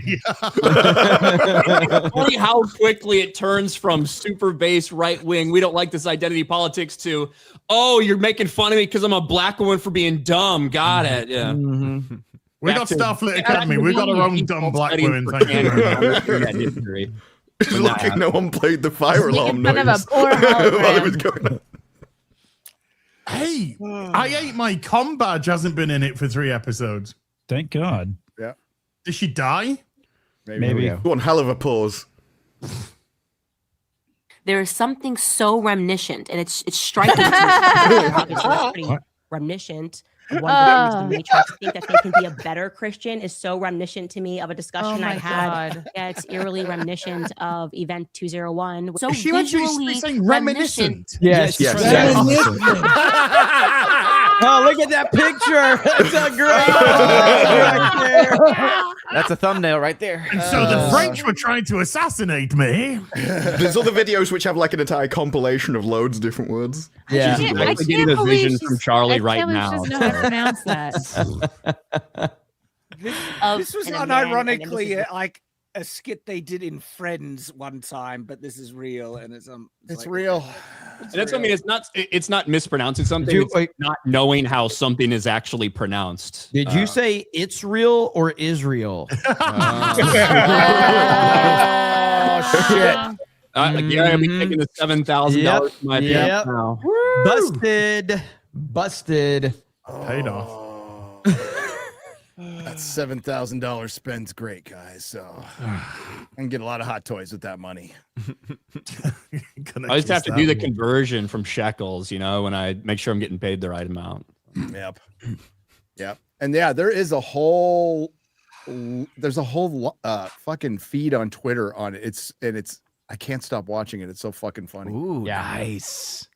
Oh, look, Benjamin Yeah. Sisko. There's a Commander Cisco that just arrived there. As far as not showing his face, they might have not had the rights, but they have the full rights to everything. They do. They just don't care. We can't give them the excuse of ignorance or anything else. They just suck, and they have to try really hard to suck this much, and they do. It's almost like it's deliberate. It's almost like they've. Okay, here's an example. Why do you think they put the both the Romulans and the Klingons on the brink of extinction to make them an oppressed group of people? Why? I'll tell you the answer. Because they are coded as a race. Yeah. They believe. Yeah. So this is not me. This is their thoughts. The Romulans are coded Asian, and the Klingons are coded black. So they now have to bring them down. Warrior gene, Gary. Yeah. Yes. Exactly. They have to bring them down as an oppressed people, because that's their. That's how they see things. That's their lens. Trying to think. Do you have an Android or an iPhone, Gary? I have an Android. Oh, okay. Ask Google what the greatest race population is on planet Earth. That specifically? Yeah. It'll say, what do you mean by greatest? All right, the most numerous. Sorry. Let's just because if it's greatest, then That's what you were asking. I don't even know if most AIs will give an answer. Like, what's the best race? Grok, the 100 meter off the rails sprint. will. So what's the most numerous? The most numerous population on Earth is India. That's what it says. One thing there's even one of them in Starfleet, isn't there? There's one of everything else. That wasn't the question that Az was asking. I know, but that's the question. That's the answer I got. I'm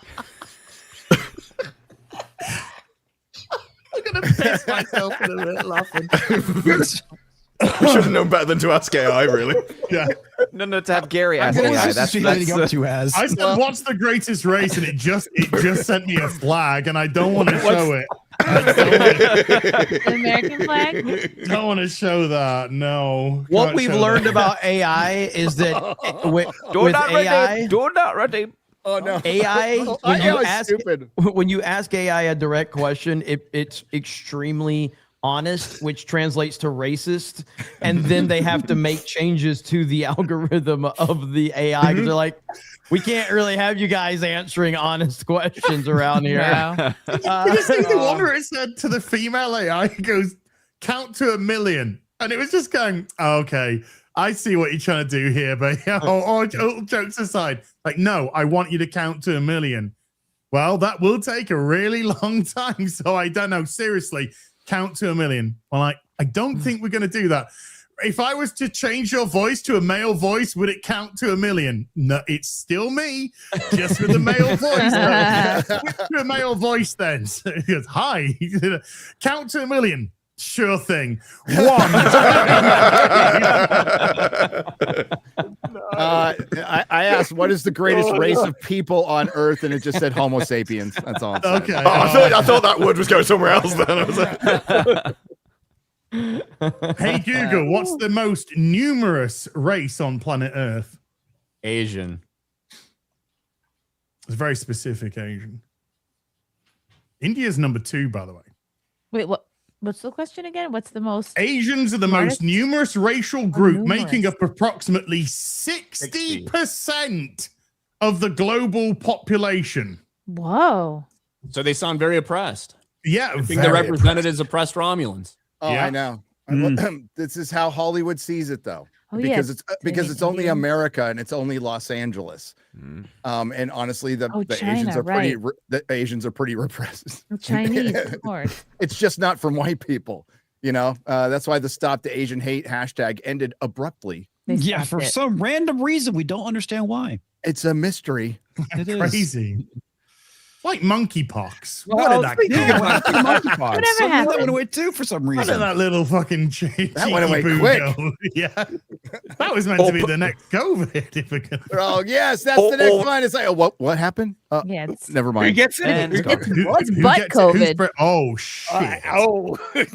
Or we need everyone to have a personal camera on so we can see what's happening at all times. No, it's invasion of privacy. It's invasion of privacy. Oh yeah, Cameras. they are trying to get rid of Propaganda. they're trying to get rid of body cams now. Yes, They they were. are. Remember? No. They Yeah. are. Yes. Wonder why, Gary? It's a mystery. Did you see the article? Actually, did you see the article about that? There's just like there's too many YouTube channels that are popping up with body cams. After all those I'm years like, of saying we fuck need yeah, more I'm body cams to subscribed to hold them. them accountable. It was a good idea though because they described the method and it was like put a freedom information request in for all the names, then just filter it to women, then drunk women, and then you've just got like 3 months of content. That's a great idea. Karen gets her comeuppance when she Yeah, does. yeah. I saw one get dragged out of a car yesterday. Did you see the one? Is that the one that got dragged out the car and then shit herself on purpose? I didn't know that bit. There's like a 58 drunk woman in her car, just like slouched over the driver's seat. It's like parked up, and like you're still in control of the car. You can't do that. I'm willing to let somebody pick you up and go home, but she's a fucking 58-year-old Karen, so she just ain't having it. They drag her out the fucking car eventually, shits her pants. I did see one where this gun was getting pointed at her through the window. And I'm like, I would be out of the car. Like, I'm not fighting with a guy pointing a weapon at me through a windscreen. Renee It's like, no, I'm not. I've called the police. It's like, we are the police. Chris, this is what happens when you try and get us to talk more about Starfleet Academy, okay? This is the way the conversation turns. We are literally fighting our brain not to do it. I think we can move on. Because I was going to ask if anybody did their homework. We're going to talk about it a lot more after the show, actually. But yeah, Night of the Seven Kingdoms is so fucking good. We're 4 episodes in. They dropped one late tonight or late last night this morning because of the Super Bowl. And it was a pivotal pivotal episode. What's up, Candace? All right, Candace. Candace Owens moment. Hey, I've never said I was smart. That's our difference. Reminiscent. But I am black. It was reminiscent of the last episode. No. So it's what it's doing is it's doing the book justice, and it's doing a story justice that is about chivalry, right? And it's basically a hero's journey. It's a really normal hero's journey. Now it still has George R.R. Martin, A Song of Ice and Fire things happen in it, but you have your main character being really likable. You're rooting for him. Egg is the kid playing Egg is fucking amazing. He's man. fantastic. Unbelievable. Like the tears, you see it in there, like the acting when, you know, in the opening of that episode, amazing. It's just so good.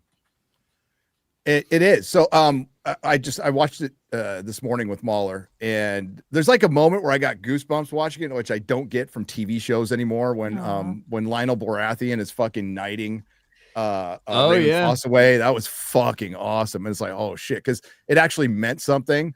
There was a lot of layers to that scene, which we'll get into later on. But you've seen it? You've seen some of it. I've seen all 4 episodes. Oh, what do you think? Well, you know, I haven't read the books. Yep. You know, I'm very damaged after Game of Thrones. I've stayed away from House of the Dragon. I saw these 4 episodes. It's fucking amazing, isn't it? Yeah. It's absolutely brilliant, this show. It's absolutely brilliant. Was the twist regarding Egg a surprise to you? Did you have any foreknowledge that, like, I didn't have any foreknowledge of anything with this show. I know like a couple of things that will happen, but that's like at the end of their, you know, lifespans type of thing. So that part worked really well for me, because I was just like, how the fuck do you get out of this? You know, how he's going to get his teeth. I actually thought Dunk was going to get his teeth kicked in.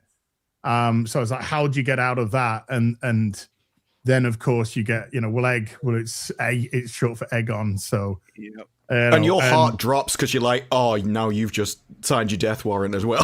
Both of you. Well, it's you know, when you talk about Targaryens, it's sort of writing on the wall anyway. And they have, you know, they did give some like what the peasantry think of what's happening with the Targaryens, you know, the squire, which gets knighted and stuff, having that outburst. But I kind of got a real goosebump moment when Dunk at the end of this episode 4, where he's like screaming to the knights, and then you know, the hand comes out to help them, and then it starts playing the Game of Thrones music, and it's just like, because the last time I did it as a little bit of a joke, and then this time it's just like, no, this is a build up now. This is a legitimate. I actually got I had goosebumps. I had goosebumps on my back for a long time with the show, and I'm just really like, glad they fucking played kill that. them all! Just kill them all! And it's like, next episode, okay. I am glad they did that because of so many questions that were raised because of the Game of Thrones scene and then the shitting scene. And I do really like, they probably weren't that too worried about too much of the backlash they got because they knew this was coming through. I think it was a really good time to play it. Yeah, it was perfect time. It hit. We're going to go into obviously a lot of detail after the stream and stuff, but overall, I've liked every episode that's come out. I do have some things that I can get to in some detail about things they either added or may have left out, or things I was wanting more of from this specific episode. But overall, it is the story of a good dude trying to do the right thing.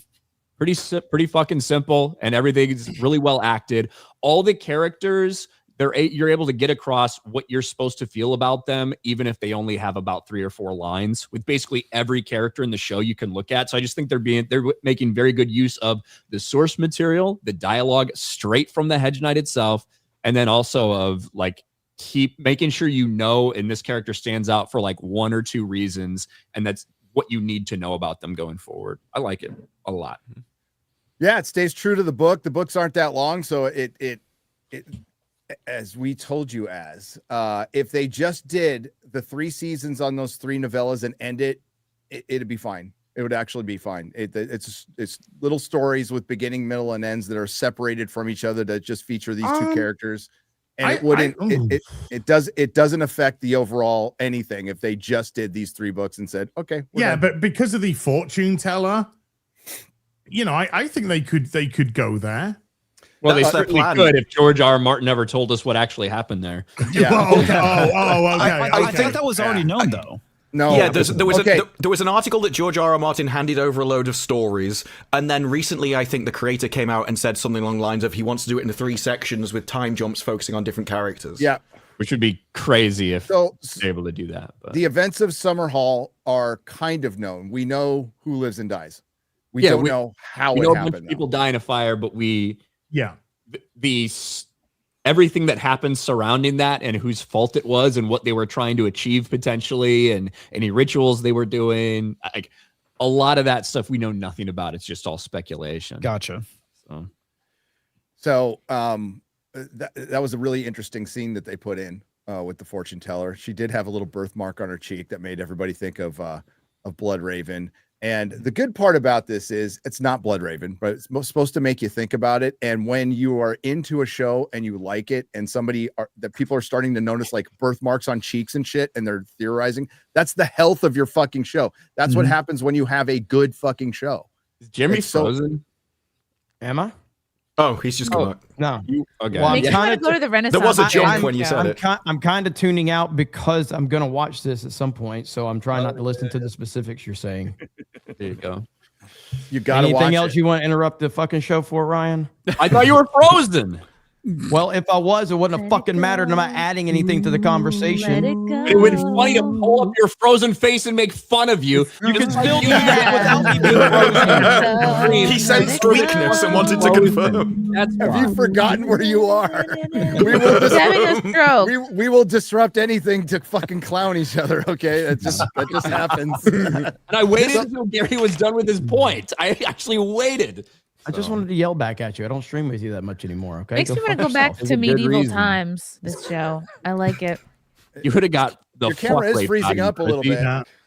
What? I said, you would have got the fuck raped out of you. Why do you want to go back to medieval times? No, the medieval times in New Jersey. The fucking thing and the jousting. It was a very different place then. And the paper. The restaurants, not the actual restaurant. Yeah. When you're like, it kind of makes entirely different populace. No, I want to go. Ryan. For the yellow Jeremy is legit frozen now. Oh, now he's not. No, I'm not frozen at all. No, you froze. I was frozen today. Yeah.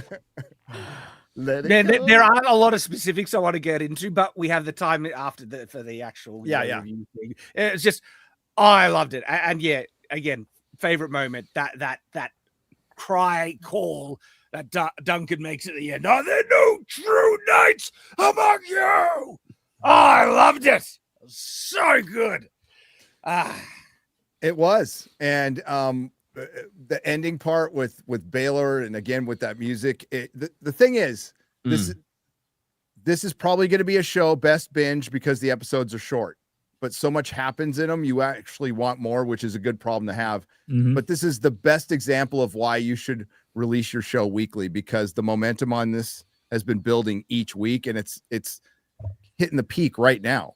So, and this is something you wouldn't get if you binged it. You would still get, like, it was good. People liked it. It'd be in the zeitgeist for what? A couple weeks, and then it'd be gone. Now it's going to be in the zeitgeist for a couple months. Well, but look at Last Samurai Standing. That is a show that could have grown if only people had time for word of mouth. Yes, that would have done so much better. But something interesting is happening with my watch experience with this one, because the episodes are so short. When a new one comes out, I go back and rewatch the previous one and this one, and so it's actually creating more watchability, multiple watches on my point. And this episode, I enjoyed it so much, I watched it twice straight through. It was short, and it's like, that was so good, I'm rewatching it, bang. And it's enhancing the viewing experience for me, which is something I didn't expect. It's like, okay, this is interesting. Yeah, and I highly recommend people listen or read the book. It enhances the spirit. If you read it now, you'll still enjoy the show. There's nothing that you would enjoy. How many pages are in the book? Is it like a beach? 110. It's small. Oh wow, that's really short. It's a short story. It's a novella. Also the graphic novel, which is phenomenal, and art by Mike S. Miller, and that is great. It's my favorite graphic novel. And if you want to get the audiobook, it's only 3 hours, Chrissy. Okay. Gary has something special from the graphic novel. That's Ooh, is that a drawing? It's a page. It's a page from this graphic novel. Yes, with a little egg with the armor on the horse from Mike S. Miller. Who hope he gets better, man. Hope he gets better. The poor guy. Get better, brother. Yeah, but he's on recovery. He actually appeared on the last Culture Crusade briefly because he was desperate to talk about Night of the Seven Kingdoms. He has, I think. But yeah, Gary, that you literally have that picture. Yep, that picture right there, Ooh, which horsey. George said that's his favorite picture out of all the graphic novels. That was the favorite one that Mike did. And so. And if people are interested, there is a fundraiser to help Mike out in this because he's recovering from a stroke, the poor guy. And so that sucks. Links in my X Twitter account if you're wanting to find it. So support the guy if you can. That'll be good. Is the little boy a Make-A-Wish kid? What's with the bald? Wait, how long have you? Did you watch his head? Chrissy, did you watch the show? Yeah, no, I know the lore. I'm trying to be funny. Well, you can stop that for a start, okay? We're Starfleet Academy. Oh, yeah. 11. Yeah. No, disprove. That's Superman. Yeah. Oh yeah. Sorry. I've seen a lot of people talking about The Pit. Has anybody watched that? No. My wife watches it. I haven't, but considering it's Noah Weil from ER, right? Yep. Yeah. I like him. He's good. Yeah. I've seen a lot of people talking about it, but I watched curious. the fuck out of ER way back in the day. Oh, yeah. Before it didn't That's have a any good show. fucking channels and I watched shit. The Librarian as well. Yeah. Oh no, I haven't The seen the Librarian's good. Yeah, it came back recently. It's still just the same with different people. Yeah, I've seen Falling Skies. That was good. Falling Skies. He's in that, which is I actually like. That was like a TNT series about like aliens invading the Earth. And back. Very budget sci-fi. I think The Librarian was on TNT as well, wasn't it? So we have a Samba top 10. Bridgerton, of course, is going to be number one. Nobody's going to beat that. The Wrecking Crew, which was a movie with Dave Bautista and Aquaman, and Momoa. Yeah, His brothers, aren't they? Weren't they his brothers? I think they were brothers in the movie. I haven't seen it, but I saw it advertised. I'm surprised the rip is where it is. Like I watch. It's the most by the numbers mid film that you could possibly ever watch. A ton of advertising because they went on Rogan. They went every fucking where advertising. That's why. And it shows that people will watch stuff that they already pay for the streaming service, and they'll just watch crap. They don't care, but they won't go to the movie theaters to watch something like that anymore. Those days are fucking done. Yeah, that's a good point. If the rip would have come out in movies, dude, in theaters, that would have been completely irrelevant. Yep, would have been a blip. Yep, yeah. So there's no Starfleet Academy on this list at all, and there hasn't been on this list at all. And as a matter of fact, it dropped out of the top 10 on its own platform today. Jeez. Like 24 hours after an episode released, it was gone. Wow, it was gone. Top 10 on Paramount at that given minute in time. Yeah, somebody tried to go, well, it's on some weird aggregate on Amazon as number one. I'm like, yeah, but it's not in the top 10 on its own fucking platform. So, that's like if you subscribe to Paramount through Amazon, which is the most removed fourth party thing you can find. I know. So like 10 people do that probably and just didn't realize they did it. Hail Bridgerton. We're all watching it here, right? Oh, yeah, totally. I don't know what I'm it not is. watching it. I know it's been like this huge hit for years, but I know nothing about it. Bridgerton is like this fake history period piece in like, I don't know, Victorian era or some shit, but everybody's black, diverse. and gay. It's how they wanted the UK to be. It's like if London had class now. I was happy to see Landman still on the list. Dude, so. Tulsa King and Landman will stay on that list forever for the rest of the year. I just started watching Mayor of Kingstown. So how is it? It's fine. It's I mean, I've only gotten in the first couple episodes. The first episode is it's jarring to deal with something. I'm not gonna, everybody that's seen it knows, but it sets you up for one version of the story, and then it moves into, I'm still dealing with the shift in where they're going with it, but it's fine. The first couple episodes are fine. I don't know if it's gonna be like a top tier Taylor Sheridan show, but I mean, Jeremy Renner's the star of it, so you know. Oh, Marriage. Yeah. Oh yeah. The only Taylor Sheridan show I won't watch is Lioness. Yeah. So I have no interest in watching Zoe Neither do I. Saldana be like this I've heard it's alpha good, male. I maybe it is. I don't give a fuck. Some woman leading military men into battle. Get the fuck out of here. I don't want anything to do with that shit. She is pretty though. Oh yeah, especially when she's Gamora. When she's green, Yeah. she's hot. So, but she's not green in this. Not, Jeremy likes his. I like it when she's got I like food it poisoning. green. she got to be green. Because it hides the gonorrhea. Hey, if she was green and Amelia Perez, it would have been better. What I'm mainly attracted to is gangrene. That's what does it for me. Yeah. Oh my God. I just don't want to watch that shit. We're getting the two spin-offs.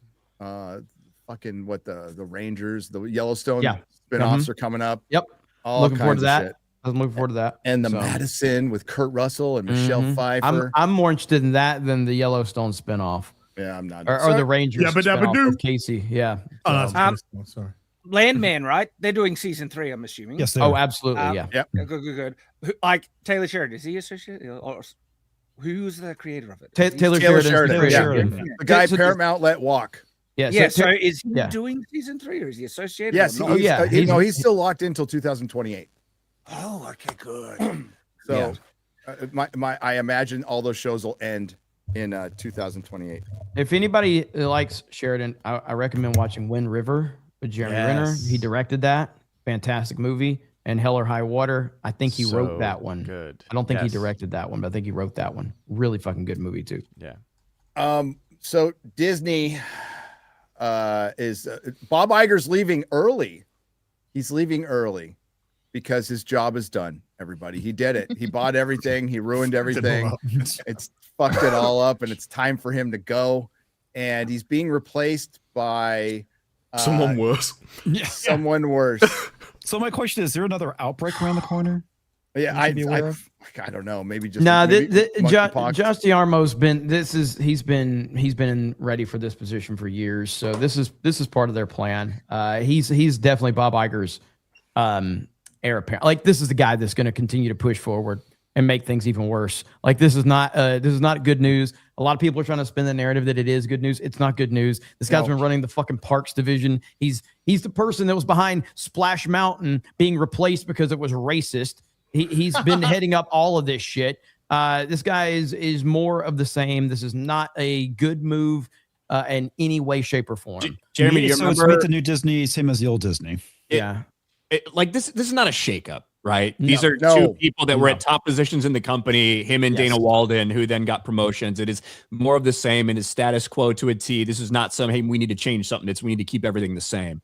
But Josh D'Amaro, I don't if it was at like D23 or something a couple years ago, Jeremy. Where he got booed. Where he got booed off the stage. Doing the big changes to the theme parks and shit.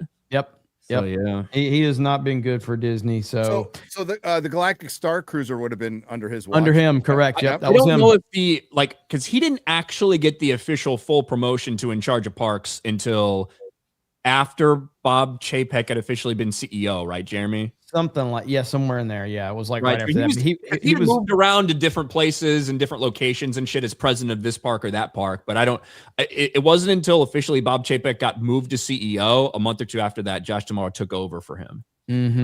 So however long that is. Yeah, so I don't view this as, in my opinion, I don't view this as a situation where last time with Bob Iger just stepping down and Bob Chapek suddenly out of nowhere. I don't think that this is that. I think this is definitely the guy that they want to run the company moving forward, and it's going to be the same vision that Bob Iger has been. So I view this as more of the same. Whether you want to call it worse or whatever, it's still just more of the same. Maybe he means by risk taker, like risk making it better. Look, AI. He's come out and he's spoken about AI, and in every interview, how they're doubling down on it. That's what they want in the future. And I can understand putting someone from the parks in charge because it's your moneymaker right now. But the parks live and die on the quality of the IP. And if you're going to destroy the IP by just going, oh, yeah, I can write everything. It's like, well, I mean, it's probably better than the people you got working for you right now, but I don't think it's going to save your industry. Not on its own. Especially if you need, like, if you feel like you need somebody who has a little bit better feeling on the creative side of things. Like in terms of movies and franchises that can turn into big IPs and stuff like that. I don't know if Josh D'Amaro's the right guy. Talking about Bob Iger leaving early, they were always supposed to announce the CEO then. The difference was Bob Iger was supposed to stay on for like the next 8 months while he on the job training, like stuff like that. That's what he kind of cut short, and who knows what his true reasons are, whether he's just fucking getting too old for this shit or whatever it is. But the search committee was announced in like 2023. Yep. Like a year after Bob Iger came back, and they said, "Hey, we're putting together a task force to find the new CEO." And so it took them almost to bring in the people, to bring in the exact people I wanted. We spent 3 years of company money to people I would have just picked 3 years ago, and helping them is Dana fucking Walden, dude, who's Kamala Harris's best fucking friend. Oh no! That's all you need to know. Right, I forgot about that. That's all you need to know. Wasn't there a rumor that Iger wanted to get into politics after Disney? Oh yeah. No. Yeah, he wanted to run for president. That's been rumored for a long time. Happen. That's crazy. No, I think he's retiring now because I think he sees the AI machine coming and he doesn't want to be there for that fucking shit show. Who knows if there's going to be another strike this year, which is pretty funny that the WGA's own union wants to go on strike against them before they negotiate for another deal that will be talking mostly about AI and getting more money for writers, for writers like the writers of Starfleet Academy, who want more money for what they do, apparently. It's going to be a shit show. And theaters are, there's a tweet going around a couple days ago where a guy was saying, it's important for you. You know, there's people who say theaters are a waste of time and money, and it's important for you to tell them that they are wrong. But they're not wrong. They are a waste of time and money. They're a horrible waste of time and money because there's movies have to provide value. You have to actually want to go see them. And when you do put a movie out that people want to see, like Oppenheimer or something, they go see it. It's crazy. But all the other shit sucks. And now you have months on end where the theaters are empty. The big tent pole this year, the first one is going to be Project Hail Mary, and that's not for another month. So that's 2 months and a week of nothing. Pretty much. And the worst thing about that tweet was that it still had the attitude that you can berate and bully your audience into doing what you want. That if you just tell them to go to the cinema, otherwise they're bad people, you will force them to go. It's like, no, you have to win them over. Which is something that Markiplier proved. Like, yes, I was going to bring up Markiplier because I'm confused about something. If the cinemas are so desperate to getting people back into movies and getting new movies and stuff like that, why was there such gatekeeping around Iron Lung? And they look down on YouTubers.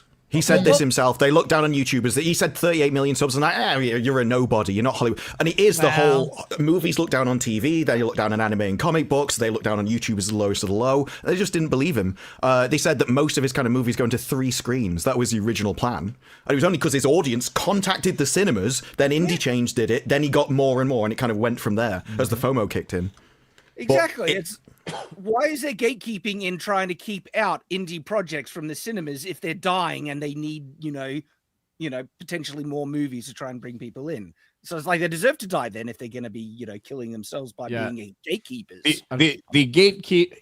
What you could argue, Shad, is that a lot of studios historically have had a lot of power over theaters, into which theaters they distribute their big time things in that they can kind of. Like that would be the argument that the studios are the ones that would put implied pressure on these theatrical chains not to give a huge, massive chunk of theaters to indie screens if they're not getting a piece of the pie. You know what I mean? Yeah, like for Disney, for instance, has been notorious for telling theaters, oh yeah, you want our movie? You want to be able to show our movie? Okay, well then you got to do all these things. You got to jump through all these hoops, and if you don't do it, you don't get the movie. So do you reckon it goes further? You reckon they say, like, if you want our film, you're not allowed to show this other film? I don't think that's what happened with Iron Lung. I think that it's honestly that they were trying to figure out, okay, can this film actually make money? Because, there really haven't been too many, like other than like the Terrifier franchise, which was like, independent, distribution. When they have a distribution company coming to them saying, hey, we got this movie and it's Markiplier's company doing this, they're not going to be like, okay, what's your track record? What have you done before? And so because they have so many films that have failed, they need to try to have have guarantees to the best of their ability, right? And so, but my guess happened was that they were like, okay, we really just don't know exactly how this movie's going to do. Once they started calling, that's when they were able to say, oh, okay, now we got some metrics here. Yeah. Yeah, that's what I think more of this was about, probably. But yeah, I was giving you the conspiracy hypothetical. Which is the more fun one. It is. But back to what Disbrew was saying, what this guy Patrick is basically saying, you fucking mongoloid audience members aren't going to the movies because you're not smart enough or some bullshit. Like, fuck off. People will come to movies when they're good. Or even when they're not, when they're somewhat interesting. There's a lot of fucking slop that made a ton of money last year. And you know, there's a picture of one right there. Fucking Jurassic Park. No, I think that's the original. Yeah, but it's the same franchise, though. You know, it's the same fucking thing. Hell no. At least put people in the seats. No, that would be like the fucking sequel trilogy poster, and you being like, it's the same thing as Star Wars in '77. Oh, that is God. not the same shit as It's what we're the getting same now. franchise. That's a fucking masterpiece. Not my right head there. canon. That's fine. That's fine. Do Jurassic whatever you want to World now. I think that picture encapsulates the problem. More people would be willing to watch the 30-year-old movie than anything coming out now, and that's why you put that picture up. And Well, it's just it's 1993, isn't it? The Jurassic Park. Well, and also it's like they're like, this is what you're missing in the cinema, and they have an abandoned drink that no one was considering enough to leave. It's like, I really want to be in a cinema with them. I leave my shit there when I leave. You've admitted to being on your phone, so. Well, hold on. This is being on my phone is about selfish reasons. Leaving my shit there, it's not selfish at all. I'm keeping these stupid fucks in point. You know what would happen? Every person in that cinema was like, I'm gonna be polite today and clean up after myself or whatever, right? And you clean all your shit up, make sure you don't spill anything, and you put it in the trash. Guess what? Those fucking janitors out of jobs. So you're welcome. Yeah. You're welcome. I'm keeping people employed by being a. That's another one I don't need from abroad. People at the front of the cinema after the movie's over with bin bags, so you can just literally move your cups and put them in as you're going, and they go thank you, and you go bye. Yeah. So we have a lot of celebrities complaining about this, going, we can't lose the theater experience. It's really important. Stop making shit. Well, hang on. It's really important. That's quite an easy solution, mate. Stop making shit, but the celebrities need to shut the fuck up too. That's part of the problem too. Yeah. One of the problems is you've been alienating half the country for a decade now. So why would they even how many times do I put something like, hey, I actually recommend this is pretty good, and people just go, fuck it, they lost me a long time ago, fuck those people forever, you know? And they've earned that. They've earned it. And it's because of the way they've treated the customers, and they're still doing it. They won't stop.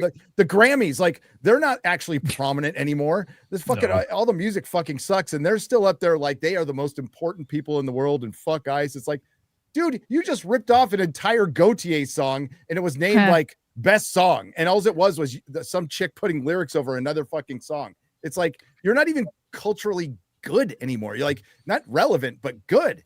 You suck, and now you're up there alienating people like you're important. You know, Gary, nobody's illegal on stolen land, Gary. Yep. Oh, did you see Mark Ruffalo kick off about that? Like, Mark, he came to defend her. It happened today. It happened today. Masters of the Universe trailer actually was getting me interested, and then the director comes out and says Skeletor is going to be the embodiment of toxic masculinity. I kind of like that he's the hero, though. Like, that sold me on him as a character. Like, I have the tweet right here. This is like. This came out today, and it's like, are you trying to alienate the audience? You've built up some goodwill. The trailer has me interested, and then you're saying we're going to inject a message, and Skeletor is going to be the embodiment of toxic masculinity. Yawn. Whose idea is it? Is Jared Leto, though. I mean, this is just so friggin' annoying. Now, they tried to do this with a film that actually ended up being good, Dungeons and Dragons, where they're like, you know, we're going to emasculate the main character and all that stuff, when it wasn't the case. So maybe it's just cope on my behalf. I hope this is a false red flag, but it's a friggin' red flag. You know? But does that matter, though, if they're deliberately trying to scare off their audience? Or exactly. Stop saying stupid shit for fuck's sake. Yeah, if Dungeons and Dragons is good, but they still scared off the audience, that's kind of like, well, you get what you deserve. Like, you shouldn't have done it in the first place. Agreed. But like Masters of the Universe legitimately has a ton of fucking traction right now. That trailer did better than anybody expected. Yep. And normies ate it up, and even fans of the franchise, like I enjoyed. I thought the trailer was really good, and the fact that this idiot is doing this, is absolutely insane. Like that trailer got like 35 million views. It's really good on YouTube. If I know there's a ton on exactly, and then they're like, "Why aren't people going to movie theaters anymore?" Yep. Like, I fucking know. Because they'll look at that number and say 35 million is going to equate to millions of dollars in box office sales, but it actually doesn't, right? We've already proven this point by the fact that social media followers does not equate to people actually going to see your movie. Yeah, but what Jeremy's talking about is you can get a general consensus. Like, I'm not seeing a ton of criticism for this. I'm seeing some, of course. There's definitely some, but not mostly. I'm seeing like kind of enthusiasm. And every time you see a little fucking enthusiasm, well, it's about fighting the patriarchy. It went beyond that, though, because the he-him thing did get backlash, and it was defended. This was the first film in a long time to get the benefit of the doubt, which is unheard of now. Yes. Because there were so many other things that got my interest in the trailer, and I'm an OG He-Man fan. I'm ready to be very critical. We even overlooked the race swapping because there's race swapping in this shit too. Yes, and we were like, hey, you know, I mean, Idris Elba's a great actor. I know this does look like Thor. You've got Idris Elba, pretty much. But we looked at it as okay, this looks pretty good, a lot of fun, and this idiot is gonna run his fucking mouth. And I didn't even hear about that. This is. Yeah. Did you see the Lara Croft bait and switch today? Oh, yes. Hey, Garrett, here, look. And the defense for that has already come in. She's cold. You can't expect her to look like that. Yeah, we prefer to see her cold, but not. Yes. I don't care about the action. That's the switch. That's the switch. Oh, God. Oh, no. Yeah. Like a nun. It was bad enough. And they turned it into that. This is so fucking bad. This is a costume test, and that's reality. Well, you say that was bad enough. The first picture, I think, is about as good as you can do with the actress. She's clearly miscast, but it's like that's probably about the best you can work with. Agreed. And then immediately. Yeah, because I never saw her in this role. Like, but like, not the slightest. Not even close. And I think this proves right. You go back to that first image, and it's like that's about as good as you're gonna get with that actress. Like, okay, classic look, all of it. Yeah. And then you put her in that.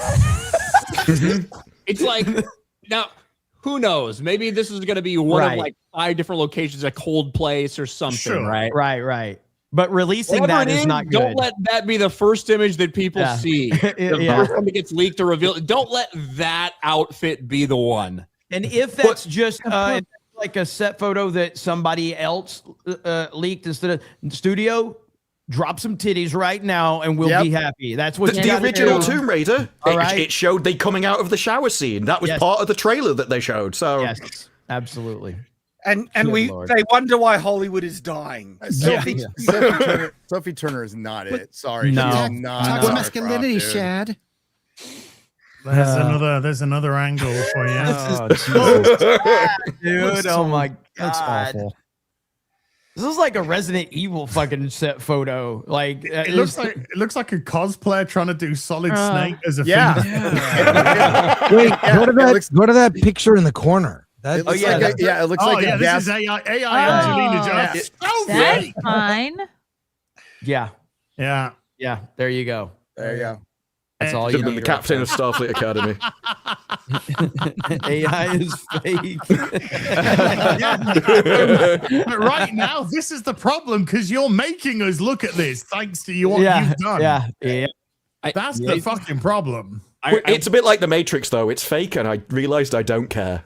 Yeah. Yeah. I watched some video the other day about Angelina Jolie's career. It was this one guy saying that she's big in some big hits and well-known name and all that stuff, but has she ever been in a great movie? And like asked Mr. and Mrs. Smith. And asked people to name an actual like great movie that she's in. Wow. I mean, I enjoyed Mr. and Mrs. Smith, but it was good. I like the first Tomb Raider. Would I say it was great? No, but I did enjoy it. I would rewatch it happily. Clearly, the answer is The Tourist. If you've never seen that film. Honestly, it's I Missing can't out. really like what has she been in? It's She was considered one of the biggest actresses in the world at one point, and she has not been in a great movie. No. Yeah, and you know what? What I think is Was the it best. Gigi? What I think is the best Angelina Jolie movie. Bone Collector. Yes. Yeah. Bone Collector. Bone with Collector's Denzel. awesome film. I actually think that is a great I've movie. seen it It's a long like time super ago. underrated. Yeah, but- Denzel and her. Yeah, that's Bone Collector's great. Yeah. Gone in 60 seconds. I never saw Hackers, but I think I like that film. I don't think they define it as great. Okay. I don't get it. I've heard of it. So Yeah, but like I liked Gone in 60 Seconds, but nobody's calling that like an all-time great. No, movie. it's not an Nobody's all-time saying, movie. you know, It's a good I'm movie. Gone in and that's 38 the point. That's and that's the Probably point of good the day. question is that she was the biggest female star in the world. Like she was massive, and so you think back, you're like, was she in something that we look back as like this pop culture relevant thing that Kung Fu lasts, Panda. you know? No, but she was really hot. Like that was her Yeah. job, and she did her job Yeah. well. And she- It's this. and she had movies that did well at the box office, you know. Mm-hmm. So I suppose that's kind of more important than having a great movie. They Yeah, even having a padded great her rap bra is more because important. she's apparently a C cup, and they padded her to a D cup for the movies. That's how dedicated. Which was they smart, were. yeah. Yep. Yeah. It's a good idea. Now they're just cutting anything off kids. They can. Yes. I guess that's. That was it. I didn't think that was where I was transition, going. yeah, Yeah. literally. Well, that might be Wow, coming that to an end, escalated. thank God. Everything must go. I thought we were at least going to go to the new actress. I was like, oh. Yeah. It's like, well, they padded her, and she's now yeah. reached an A cup. She was in Girl Interrupted. Mm-hmm. Yeah. Yeah. There's not a lot of like. That's with Winona Ryder as well. Yes, that's correct. yeah. Yeah. Was she in Yeah. She was Salt? in Beowulf. She was in Salt. Oh yeah. She was in Beowulf. yeah. She was again voice of Tigress and I Kung Fu didn't think Panda. Salt was very So, good. Wanted Panda her is bullets. great. She was in Wanted. that live action Disney movie that. Hey, didn't do Sky great. Captain What was that? awesome. That was big when she was Maleficent. Yeah, that's right. That did do well though, but not as good as some of the others, right? I don't know if you could call that a great movie, but No, no, I no, hate no. Maleficent. Well, I never saw that. one, It but, did 759 million She in the was in box the office. hey Holy guys, shit, guys. I answered the question. She was in the Eternals. Yeah. She saved Save lives. I said it 3 minutes ago, Gary. Okay, never mind. Sorry, what? Who are you? Is it on before or after FNT, Yes, Gary? I said Yeah. yes. Listen, when you said 38 seconds, we heard you. When you say things like 3 minutes, everybody thinks you're memeing because nobody thinks it's true from you. So Look at this. Look at this. This is like what? This news is like barely out. And already people are doing their best. Like, that's the no, you could just hello. that's it. Yeah. There Not it is. fucking hard. AI is fake. It's like Red Sonja, though. we The know. director in that said she had women lining up that could like fill out the body of Red Sonja, like athletes and Olympic champions, all that kind of stuff. And like, no, I need to choose this woman because I feel like she understands the character. No one cares if you understand the character. They Yeah. want you to look like them. Have you got the tits for it? Yes or no? That's Red what we want to Sonja, know. masterpiece. No, Hollywood is offended by normal male attraction. If normal men like it, no, that's not allowed. Let's go to everything else and then sexualize Well, that. yeah. But Well, if It's it the appeals to can't the look male accurate. gaze, I don't like. if the male gaze, it's sexist. So Hey, Well, listen, that's what the actress has said. She said, this isn't for men. It's not for the male gaze. This is a women empowerment movie. So at she already told us least, what you're going to get. at least we still have Christopher. No, never mind. Oh, no. I'm still interested in which one Elliot Page is. You'll always That's have what- Interstellar. oh, Polyphemus, I'm telling you. Yeah. Like, if I get to see a Poly fucking amorous. if I get to see the credits roll and it's Elliot Page as Polyphemus, It's not. That's worth all the race swap shit. It's worth it. Oh man, it hasn't been confirmed, but I feel like it will be confirmed that Lupita Nyong'o is Helen of Troy. My goodness, what a Get John horrible, Travolta to introduce horrible, her. The horrible face that decision. launched 1,000 Crips. That's right. My favorite one, and somebody in the chat said it, so I can't take credit for it, but they said, "Hell nah." of Troy. Or Anna's Helen of Troy. I saw a face that turned 1,000 ships. I heard that one. They were running away from her. That's what they didn't realize. She's pretty, but she's not Helen of Troy. No, she's not. She's not the at all. character. Not at all. She's a good actress too. She's a really good actress, but this is not. This is a I don't know. I didn't even know Helen of Troy would be in the movie. I didn't know if you know she was in it. She wasn't in the made-for-TV movie with Armand Assante. Is that who played Odysseus? I think. So she probably, if she's in it, it's going to be a very, small role. You would think. But it hopefully, good Lord, hopefully it's a very hopefully it's not a well-lit scene and we won't have to worry too much about it. But smile so I can see you. She's not. Smile so I can see your beauty, Helen. Oh, dear. Helen of Detroit. Jeremy thought it. I just translated. Helen of. Did you just say Helen of? Did you say Helen of Detroit? No, Helen. Well, that was Anna. Anna, that Star Wars girl said that. But Helen of Chirp. Hell nah. Hell nah. Dude, the memes are going to be so fucking fantastic. If she's actually, we've already seen some great memes, but this is going to be crazy. So I don't know, man. I don't know what to think. I've said for years, I've actually jokingly said that I don't trust anyone in Hollywood. And I've jokingly said, like, I'm waiting for Chris Nolan to become Christina Nolan. Just go trans, kind of like the Matrix directors and shit. Like, I'm waiting for that to happen. Did you see that article from a few years back? It was like 120 of the best female directed films, and The Matrix was on it. Oh, it was number 20. I did that as a joke a number of years ago. No, hey, women don't get to steal that. Men made those movies. No, Ryan, it takes men to make good female movies. That's the way and they've made some of the best in a certain valley in LA for a long time. So that is crazy. Well, look, as soon as they fucking changed their genders and cut their dicks off, the movie sucked. Matrix 4, that was fucking terrible. Yep. Wow, there was sucking from 2 onwards, if you ask me. But. Yeah, I agree. I like 2. I still very much expect the Odyssey to be a massive hit, a massive success. I do. Massive.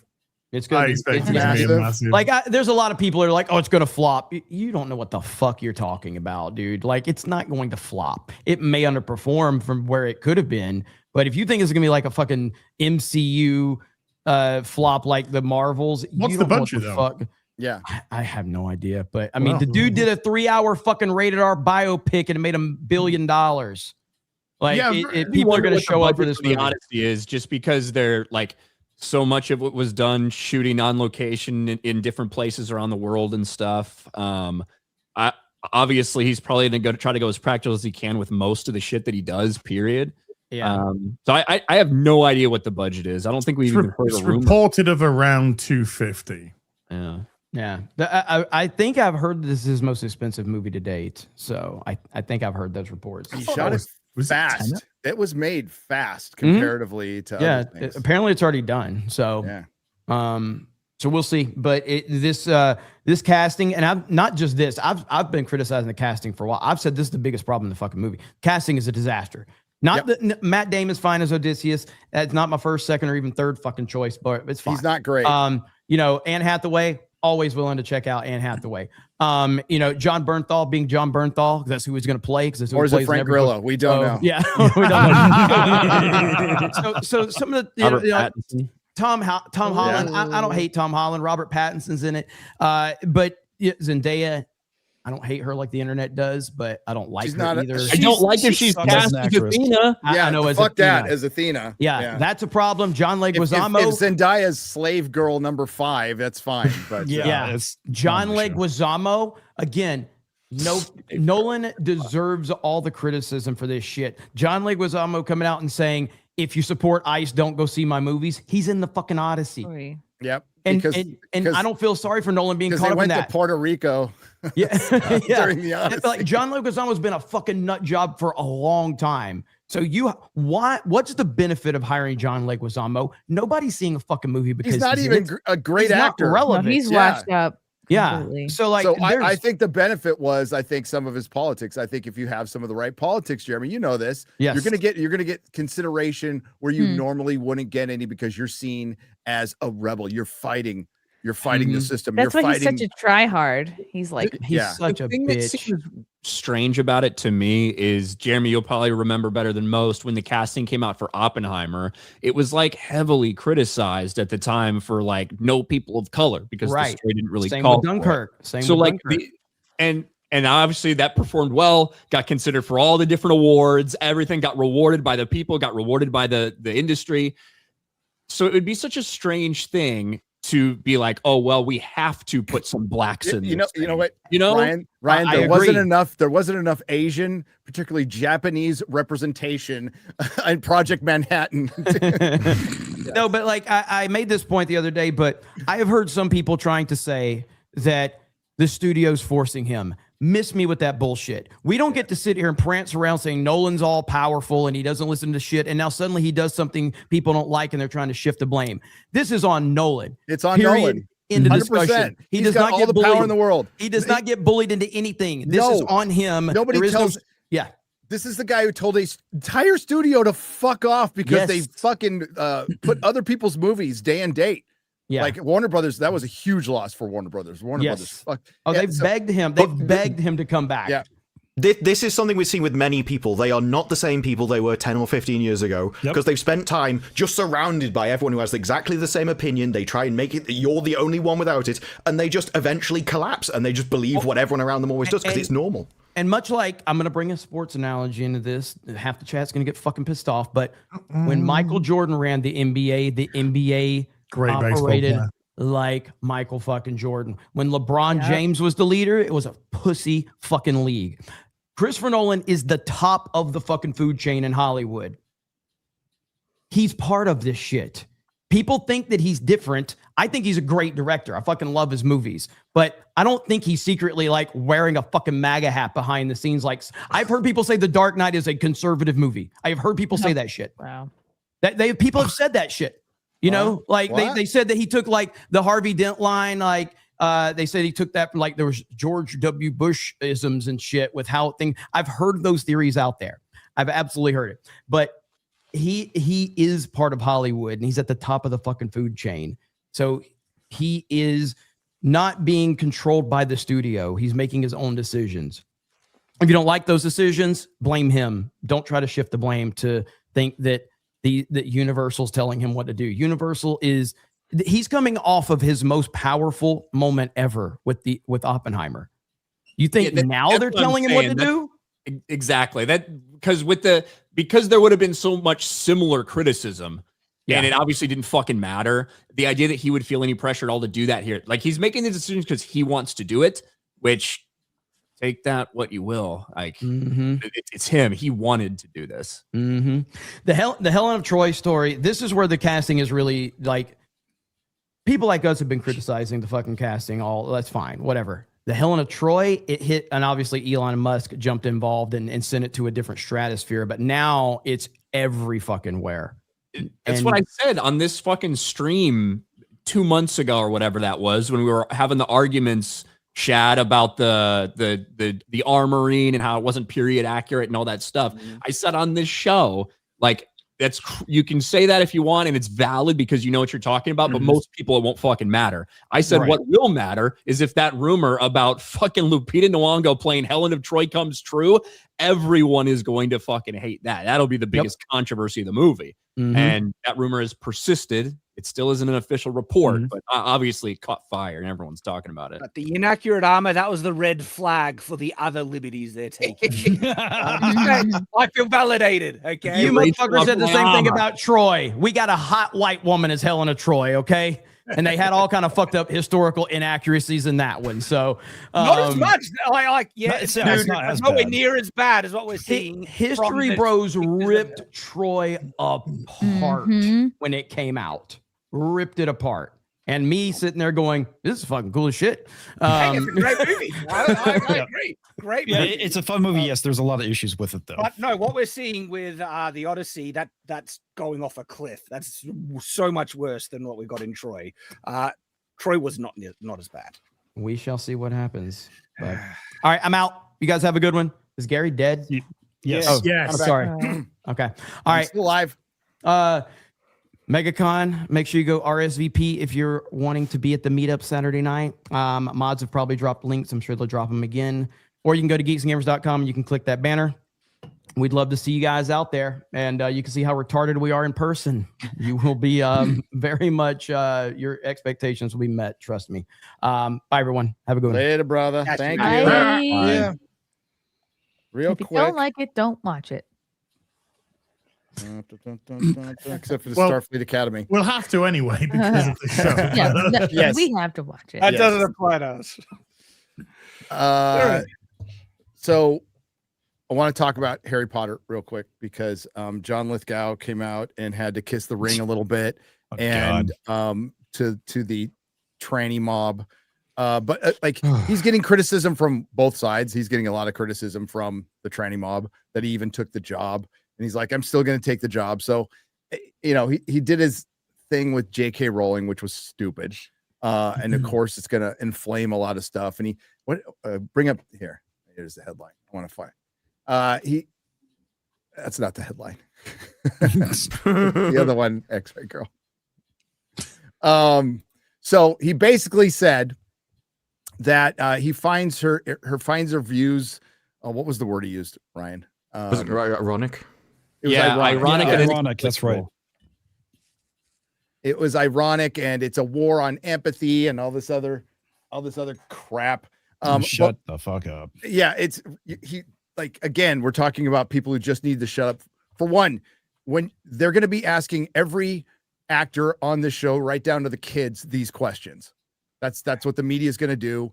And you have the right to shut the fuck up and not say anything. Go, I'm here to talk about Harry Potter. I don't care about the writer's views, whatever. But that's always going to come with this. It's what he said later. He said that she doesn't really have any involvement in the show. That he never met her and she's not really involved in the production. Which, considering the statements we got in 2023 or whenever they announced this thing about how she would be working fairly closely and everything, that's not a good thing to hear. And also it confirms everything with the castings. Clearly she had no fucking real input on, which when John Lithgow in American was the first one cast, that what did raise eyebrows. And then obviously Black Snape blew the lid off everything. It did. I said I've never met her. She's not really involved in the production. It could mean a lot of things. Like a lot of time the writers aren't there. They aren't there on the production. So I don't know if she's still okay in casting. I'm guessing no, but we did hear earlier, Ryan, that she was involved. So it's a little contradictory, but it depends if we don't know which one is true. I could see her not being involved because she hasn't talked about this show like at all. The only castings were when the Golden Trio was announced. I think that's the only one she said anything about. Yep. And she hasn't said anything else about it at all. And I think she's actually talked about the audio book more than this. Now it's on other platforms, but yeah, her not being involved in this show, it's fucking doomed if that is the case. It is cooked. It is done. Now, Black Snape kind of is your first big black red flag. And that should tell you that it's not going to be this pure faithful adaptation. Yeah, and this was an easy fucking layup. The easiest of layups. You cast it right, you adapt the books as close as possible and make money. That's all you would do is make money off of merchandising. This would be the most watched scripted show in the world. It would put HBO Max on the map. It would equal, and maybe if it was good enough, dwarf Game of Thrones numbers easily because this is such a huge property, and they're fucking it up. And so the writer of this show, I forgot her name, is from Succession. She also did His Dark Materials. I don't know if she's like the best person to be adapting this book at all, but it's going to be a shit show in the fandom from so many like lot of levels to this. There'll be a lot of layers to the shit show this show could be, unless they just fucking went out and adapted it correctly. And like, what happens when Netflix takes over? Like, what happens to their 8-year plan? They want to get this done in 8 years. I don't even see how that's possible. I don't know how that's possible. I think realistically they want to do it for 10 or you know what I mean? But they're shooting for the once a year because then you can at least have a goal. And if you fall a little behind, it's not the end of the world. In like John Lithgow's comments are so stupid. And really what it displays is how different people view the trans issue at the end of the day. Like, because he gets asked about it. And he says, I take this subject extremely seriously. She's created this amazing canon for young people and it's jumped in the consciousness of the society. It's about good versus evil, kindness versus cruelty. I find her views ironic and inexplicable. And so it's really not ironic nor inexplicable unless you have your worldview. If you have the worldview that it's a morally good thing for transgender children to get their dicks cut off, for them to be subjected to this type of shit, then I guess you might find it, ironic or inexplicable. But that's not how most people view it. Harry Potter's not about fucking acceptance of everything. The Death Eaters sure aren't accepted. My kind, right? We sure aren't accepted. Like, it's about accepting morally good things and rejecting morally evil things. Right? So if you view the trans ideology as evil, then the views aren't ironic at all. J.K. Rowling's the exact same person. Because if you sat down and explained to John Lithgow what her views actually are, which are J.K. Rowling doesn't think that mentally ill men should be locked in the same prisons as women, that she doesn't think mentally ill men should be in the same locker rooms as women. If you presented that to John Lithgow, he probably wouldn't find it all that inexplicable. But this is just how the trans issue is viewed. It is fucking evil. But why doesn't any actor have any just common sense to shut the fuck up? What's your issue on J.K. Rowling's political stance on the trans ideology? I'm an actor. That's all I am. You have I'm to not acting in a thing. You still get points for setting yourself apart from her. Yeah. Well, they want the clapping seals. It's about Grammys. It's because it's a virtual signal to her peers. They're on but the she's same not page. losing this fight. She's winning this fight by a long shot. By a long Harry shot. Potter fans. Yeah. Harry Potter fans fucking love Harry Potter. Yeah. You also find out that even if you signal to them, you don't win, because the video came out, it had exactly what they wanted. You had the barmaid, who was both, and they still weren't happy. They went around, they tried to destroy people's streams, they leaked all the stuff they can, and it sold loads of copies. Even though it had everything they wanted, they still tried to boycott it. So you can't... This is a group of people you may as well just ignore, because they're going to hate you anyway. Tom Felton did a great job. He did a great job when when they tried to bait him. And he's just recently taken on to the stage to do the play stuff, and he's been huge. The reception to him has been massive. So you can do this in a it's not even in a clever way. It's just you can do it in a simple way, because the people are asking these questions. They don't give a fuck about you, or B, a fuck about Harry Potter. What they want is their fucking headline that they can put out there so that they can get clicks, because they want to bait you into something like that fucking spastic that goes on the red carpet saying, is everything gay? Is this gay? Is that gay? Is everyone gay? Are you gay? Is that person up there? The person you're sucking a dick of, are they gay? That's all they fucking want. They just want to bait you into this shit. Get smart. Mark Ruffalo's a fucking retard. He's transitioning into a fucking 70-year-old woman right now. And the guy's a fucking window licker. He's an absolute fucking buffoon. He's laughable. I tell you what, I'll applaud. I'll stand up and applaud the first fucking person that goes up on a stage to accept an award and tell the rest of his peers down there to shut the fuck up and just make films or sing fucking songs. Even better if they call him out specifically. If someone went off the stage like, "Hey, Mark Ruffalo, this is for you. Shut the f up." Shut the fuck up. Yeah. That'd be great. And that actually takes balls to go against the grain like that. Of course it does, and it's an industry full of cowards. Yes, it is. Tom Felton did well. Didn't Keira Knightley get asked this question too? Keira Knightley did an awesome job answering that question. Did a brilliant job asking, and that's all you need to do. And what, she get a little backlash? Who cares? But as you just pointed out, something that can't be undersold. This is the Harry Potter fandom. So we're not going to say this isn't like the Nolan fandom. All right, this is the Harry Potter fandom. Lots of fanfic, lots of Tumblr shit, and they're not down with it at all. The fact that I mean, that should tell you everything. How much of a winning debate? How much J.K. Rowling is winning this fucking debate? You don't have the butchest fandom out there. That's what I'm saying. Okay. Yeah, it's not like the Harry Potter fan isn't the most like alpha Chad male. It's actual diversity. We understand. Yeah. It's actual diversity. That's the thing. Like the audience of Harry Potter is an actual diverse audience of ideas and opinions. And so like if they want to actually like start to make shows that are quote unquote diverse, they should probably look at the audiences that are actually consuming these bigger products, because that actually represents true diversity, unlike the forced nonsense that they're trying to shove down everyone's throats. Oh, and we know why, Hollywood and the Hollywood press really likes to push this issue. And they want to make it to where you can't talk about it. That's why they try to shut down people like J.K. Rowling. Because sure, there's nuance in the discussion. You want to be a trans person as an adult, go right ahead. But you don't get the same rights as women. You just don't. That's not how it works. And if you want to call it a war on empathy, where's the empathy for women? Yeah. But if you make the conscious decision, if you make the conscious decision to like be your true self and be a dude that thinks he's a girl, fine.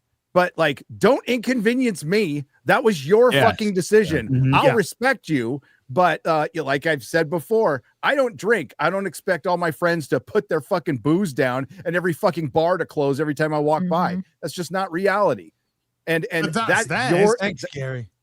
You're welcome. That'd be an awesome power, though. You just go around. How dare you drink that in front of me and just see the reaction? No, the worst power is I actually make you sober. I go zing and make you sober. You're like, oh fuck!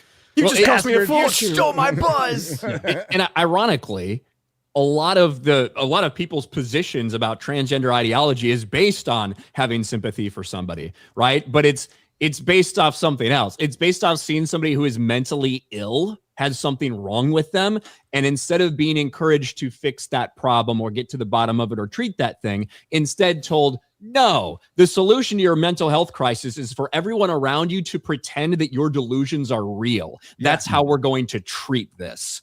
Right?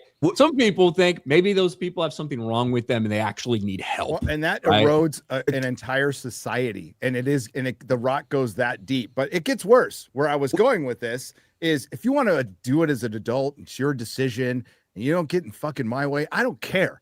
I really don't care. I don't think it bothers anybody here.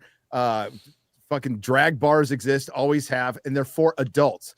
But when you start creeping into children, when you start trying to push this on to the youngsters because you want to perpetuate your species, or more, I don't know, more terrifying and true is the drug companies want permanent patients because it makes them a lot of money. And that's why it's being pushed in the media, which is supported by Big Pharma here in America. Then that becomes a big problem and something that is truly evil. What Ryan was talking about, that is evil. Well, they just awarded somebody $2 million, like this girl who's a transitioner, who's 22 now. She was 15 when they socially transitioned her, 16 when she had her double mastectomy, and she's finally suing the therapist and the surgeon. And they awarded her $2 million. So I think it's going to be like the first of many more cases. Well, this is something I said that was going to happen within 10 years. That's why other countries are like the ones that were the first even the AMA to jump onto it. All these motherfuckers who were telling everybody to trust the doctors and trust the science. Oh, you mean the same doctors that were over prescribing OxyContin and fucking Percocets to everybody and getting paid for it? You mean those doctors? Fuck them. And a bunch of them are in jail now. So the same thing needs to happen. And I could argue this is worse because at least adults made their they made the decision, after they were addicted, as adults to game the pharmacy or find a doctor. This is kids who are being pressured by their parents, doing permanent damage to permanent their damage, bodies. largely from Hollywood. Largely from Hollywood and whatever, London, the BBC, it's those groups. It's amazing how many BBC actors and Hollywood actors have trans kids. What's the percentage based on the real percentage in real life? Slope's getting real slippery here, big guy. Yep. So in other words, J.K. Rowling did nothing wrong. Sure, she'll talk. She stopped talking about immigration when somebody said, well, why don't you open up your 18-room mansion for immigrants? I mean, she did, though, at one point, there was a law passed in Scotland that was like, well, anyone that said anything about this, we will put you in prison. The same second, she must have had it set up, the same second the law passed, she posted a tweet, it was like, arrest me then. And they did not dare because the PR backlash would have been crazy. Yeah. And that's good. That's good. Her using her power like that, I think it's good. And she wrote a good story, and they fucked up what could have been the biggest show in the world. And like everybody, like Ryan and I would have been its biggest fans if it was good. We'd be singing its praises. But Black Snape, deal breaker. I just don't know how you recover from that. Gary, you and I earlier in the week looked at Ted Sarandos on those congressional hearings. Yes. And they were talking about the children's programming. 40% has gay themes. And as far as I'm concerned, I'm just label it. You see things with the immature audiences, it says tobacco use. If you smoke in a show, they put tobacco use. Yep. Why not just say this has gay themes? Right. Then you decide to watch it or not. And even I have it queued up, the clip where Ted Sarandos addresses race swapping characters. Oh, interesting. It's like you want to watch. It's a Where is minute it? or so. I got it. I got it right here. I'd love it if there's a black guy with a fucking nameplate saying Ted Sarandos next to it. That would be amazing. But I'll just play, every time the camera cuts back, it's something different. Yeah, it's just somebody giving a guy a woman. Tell me when to stop. I'll play this. I'm not going to get into your quotes on DEI, but it seems that both you and Netflix both have made a habit of promoting DEI and wokeness. I'll just give a few examples. Netflix content is synonymous for the modern phenomenon of race swapping, both historical and real and fictional characters. Just a few examples. Netflix made Black Vikings. Netflix changed Cleopatra from Macedonian to black. Achilles changed from Greek to black. Netflix overtly sexualizes children in its Cuties film related to preteen girls. You mentioned earlier that you can block for titles. I'm not sure blocking the word cuties would shield kids from the over-sexualized content in Cuties. So I'm not sure that's sufficient enough. Netflix, it continues to push sexual and gender theory on kids. And maybe this is what was being referred to earlier. 41% of G-rated, kid-approved series contain LGBTQIA+ content. Jesus Christ. Crazy. You are the co-CEO. You were the chief content officer until recently. Yes or no? Does Netflix stand by its content production decisions? Senator Schmidt, we have a great deal of programming on Netflix for all left, right, and center. Yes or no? We have state-of-the-art tools for parents to manage what they can see on Netflix. You can block This is anything. like Liar, What you Liar. just described is exactly how it works. You block that title. No, But why would I block Cuties? What would, if a G-rated movie came out called Cuties, why would I have any belief as a parent that would be related to over-sexualized kids? that film you're speaking of is a MA-rated adult movie for adults, not for kids. With kids in it. That makes it worse. Dig that hole, man. Dig that hole. Gotcha. World that we all navigate. But the one we value a lot is the First Amendment. A lot of that is freedom of speech. And I get it. What I want to do is give creators a place to tell their stories and parents a place to control. I have no problem with a wide variety of content. That's not the issue. This is America. But I guess the point I'm making is that your company has made overtly political statements, has moved an agenda of DEI. You have Susan Rice on your board, the founder of sort of Barack Obama's DEI agenda. 99% of your employees contribute to Democrats to the tune of hundreds of millions of dollars. Not the only Your Obama content's person on the over-sexualized for kids. You're engaged in this very woke programming. Overwhelmingly, you do have some other options, but overwhelmingly. So the question before this committee, and you come before Congress, why in the world would we give a seal of approval or a thumbs up to make you the largest behemoth on the planet related to content? It seems as though you have engaged in creating not only a monopoly of content potentially, but the wokest content in the history of the world. So forgive me if I'm a little concerned, not only as a parent, but also that somebody believes that we ought to have a wide variety of content options. You pause it, Chris? There are some. Of course. This dude needs to get better aids that don't tell him that fucking Cuties is fucking a G-rated movie because he could have fucking filleted Ted Sarandos on what he just said, and he didn't know anything about it. Yeah. Because he could have just shot back, oh, so it's TVMA. But there's underage girls in this movie, is there not? Ted Sarandos, With their asses and out. make him admit to that. Like that was a huge lost opportunity right there.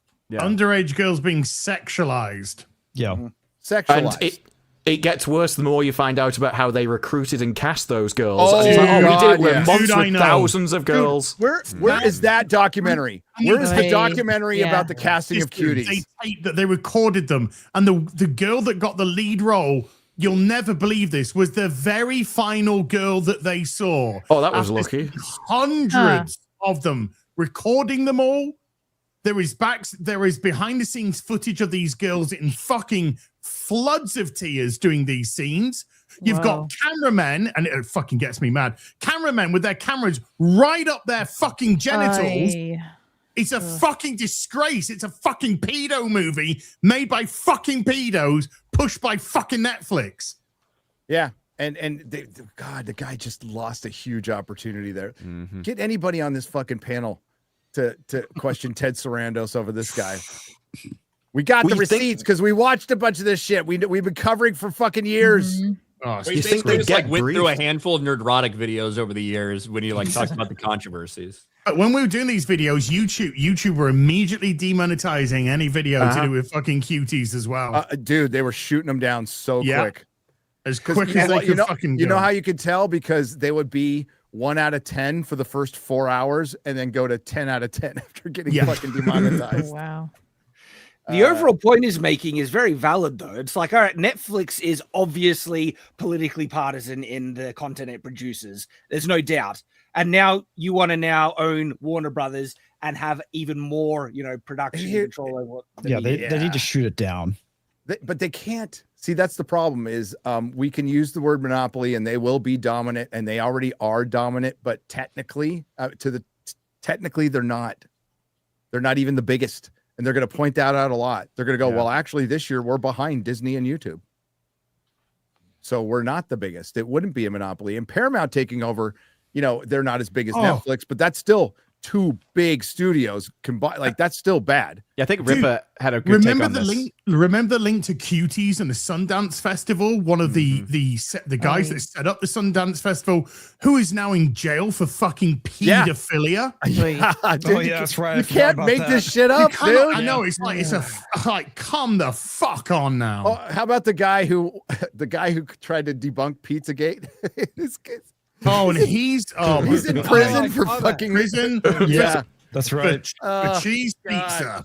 But yeah, like to the letter of the law, as far as it being a monopoly, it's not. Yeah. It could. I think Netflix could buy WB. I think it could. I think it'll be a fight.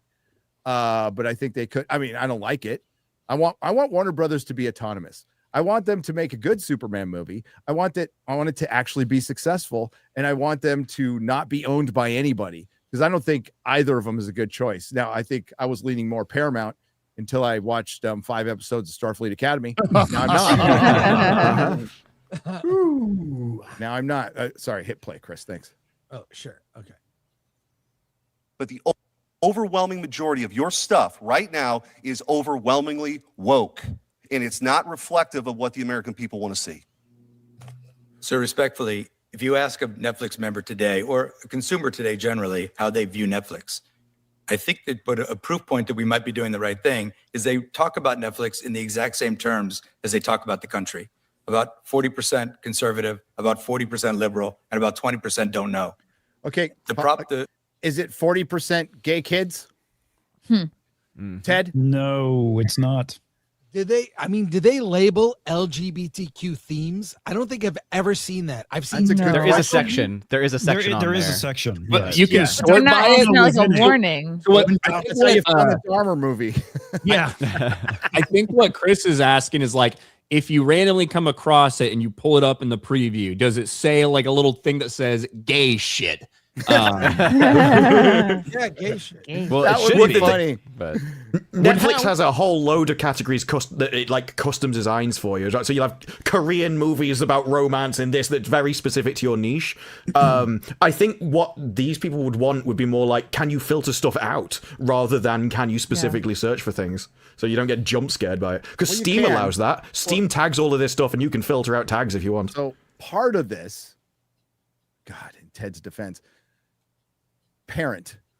You got to fucking parent. You got to watch what your kids are doing. That's pretty much. I mean, but I raised my kids in the 90s, and in the 90s, I didn't. I could sit my kid in front of Nickelodeon or Disney Channel, never worry. And the argument he makes, as Amanda Bynes is getting fucking raped by I know.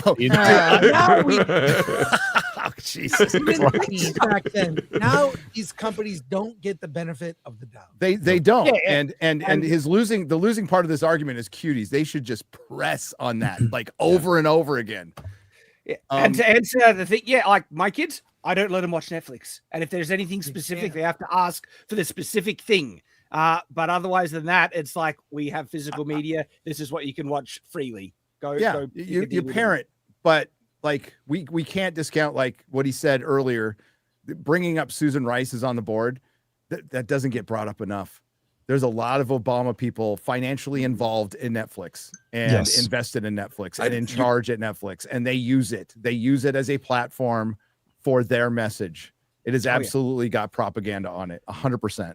Also, his point about like the Americans, people don't want this. It's like at the end of the day, I mean, I'm sorry, but a lot of them do, because look at how many subscribers and people who are still on Netflix still to this day. Well, I'm subscribed to Netflix, but I only watch the foreign content, which has none of this stuff. Yeah. So he is right when he's like, well, we have a range of content, but the problem is avoid it. Like if it's basically an English speaking thing on Netflix, I probably won't watch it. Like, it's just like, it's very similar to like this argument where when it comes to if I am in control of what I watch, I don't really fucking care if anything else is on there. But when you're talking about children, it becomes a different story. And what you would like to think, and what I think most people's perception of Netflix probably is that if you put it on the kids section, then it's just totally fucking good to go. It's something I don't have to worry about.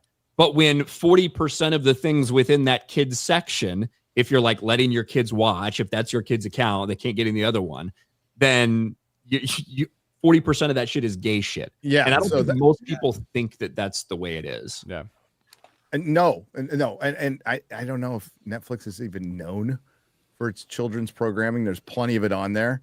But it is a concern. About this stuff, probably some of the we're talking about things. We're not talking about like G-rated things that have children fucking in it or something. We're talking about G-rated things in which some cartoon where Benny's two dads are getting married. And it's like a story about that. You know, and Benny's two dads are going to teach him about Janie. Benny's two dads are going to teach him about the 72 genders and So it is. I think probably what they're talking about. That is a concern, yes, and it is a concern. 40% is ridiculous. That's fucking ridiculous. They did it with is it Sesame Street or the Muppets cartoon? Gonzo suddenly started wearing fucking dresses. And then in Transformers, they were going, I'm non-binary. All this kind of fucking shit. It's just like, fuck off, mate. It's creepy, dude.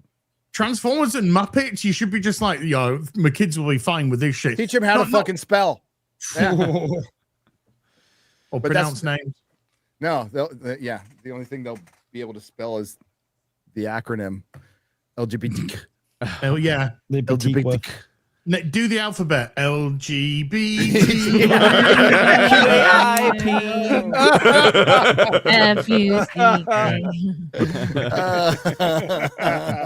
I've got a bounce, Gary. All right, buddy.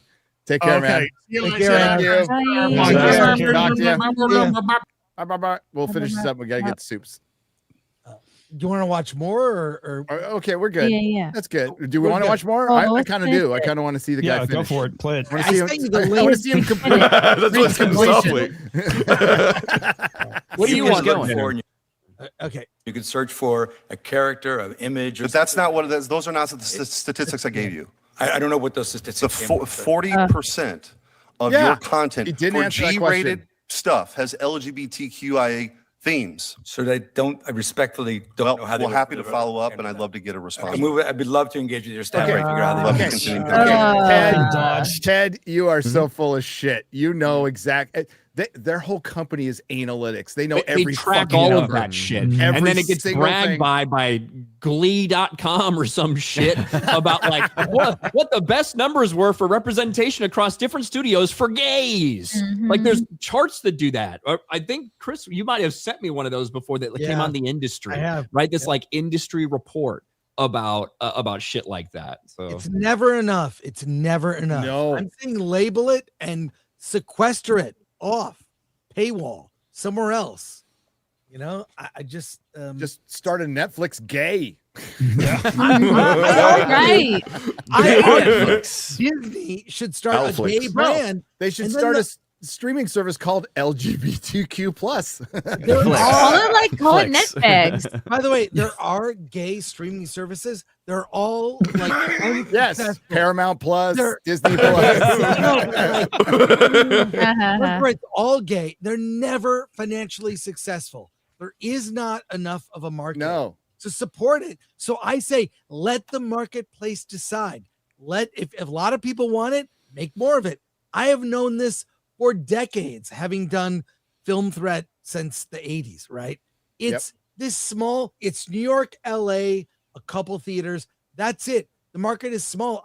Look, even gay people don't want to watch only gay programming, right? Bros didn't do well. Yeah, Bros, exactly. Yeah, Bros, that's my point. That should have been a $5 million movie, not a $50 million Judd Apatow movie. That was a mistake. So Jesus Christ, Judd Apatow, what happened to you, dude? We were talking before the show that so many people who were genuinely talented, has a lot going for them, completely broke. Yeah. Completely broke because of Trump. Like, it broke their talent, it broke their fucking mind, and they can't make anything good anymore. Yeah. It does make you wonder whether they were always that way, though. And it's like, well, finally, now I've got the confidence to say what I've always thought. Probably. So. There's probably, I mean, RTD would be a great example of that. I think 100%. Like, he was held back by the BBC. Yeah. And it's bad enough that you have to be held back by the BBC. He's spoken that no one dares tell him no now. Because of social media, like, everyone is expected to share their political opinions, whereas years ago, like, you didn't know everybody that you worked with political opinions, whereas now it's like if you're a conservative working it, you have to be truly closeted about it. Well, back then as well, the political opinions were far closer, whereas now they're far more divided. It's way over there compared to basically the same place. The most oppressed people in Hollywood right now are conservatives. They have to lie about Kelsey Grammer was talking about it. They're in the closet. He did. He said, well, if you're most of them say they're independent because they have to. They're closeted. It's strange and ironic. Well, Kelsey Grammer just did an interview on the Megyn Kelly show. That's what I was talking about. I think it's like it's more difficult to come out as conservative in Hollywood than gay. Yeah, would actually I was paying a lot more attention to Megyn Kelly's like really tight white fucking dress she had on, showing. Hey, I can't, dude. She's built. She's fit. She's fit. I can't remember who it was, but they said like the most revolutionary act now is to just hold down a job, get married, and have 2.4 children. What used to be completely normal. Megyn Kelly has beautiful tits. The same ones. The same ones that God made the doctor who made her tits. He wanted you to see them, Odin. It's very directed right at Odin. Let's I saw my reactions. I saw him suffering down there, and I just needed to have him suffer a little more. Poor guy. I was trying to retract the conversation, thinking like, when did Odin like say something in response? Hey, he's Catholic. They're born to suffer. Okay, that's the way it is. From our very Gary, beginning. do you want to play that little Born in clip? suffering. That little clip from the yeah. show? Thanks, Chrissy. Yeah, I have it perfect. here. Oh my God, dark mode. Okay, well, I don't know how to do that. Come on. This is the only place in which you prefer dark over light, Chrissy. This one website. Outspoken. My team found a clip I'll of show you you how, speaking of Chris. you going on Leno from 2012, talking about being an out Republican. Now that's bold. 2012. Like, wow, you came out with it pretty early. I wasn't really on. You were Yeah, no, already I a was, big star. But why be so open about it? Because virtually every Republican I know in Hollywood just calls themselves an independent.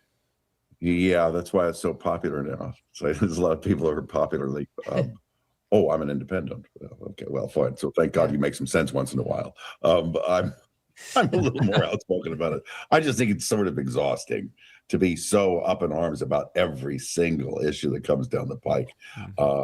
It is not wise, I think, to take anything but a longer view of things, to have a little bit of perspective, and to stand back from issues that seem important in that day or in that moment, and realize that, yeah, that's the currency of political discourse, I guess, and of trying to win elections or not win elections or destroy your opponents.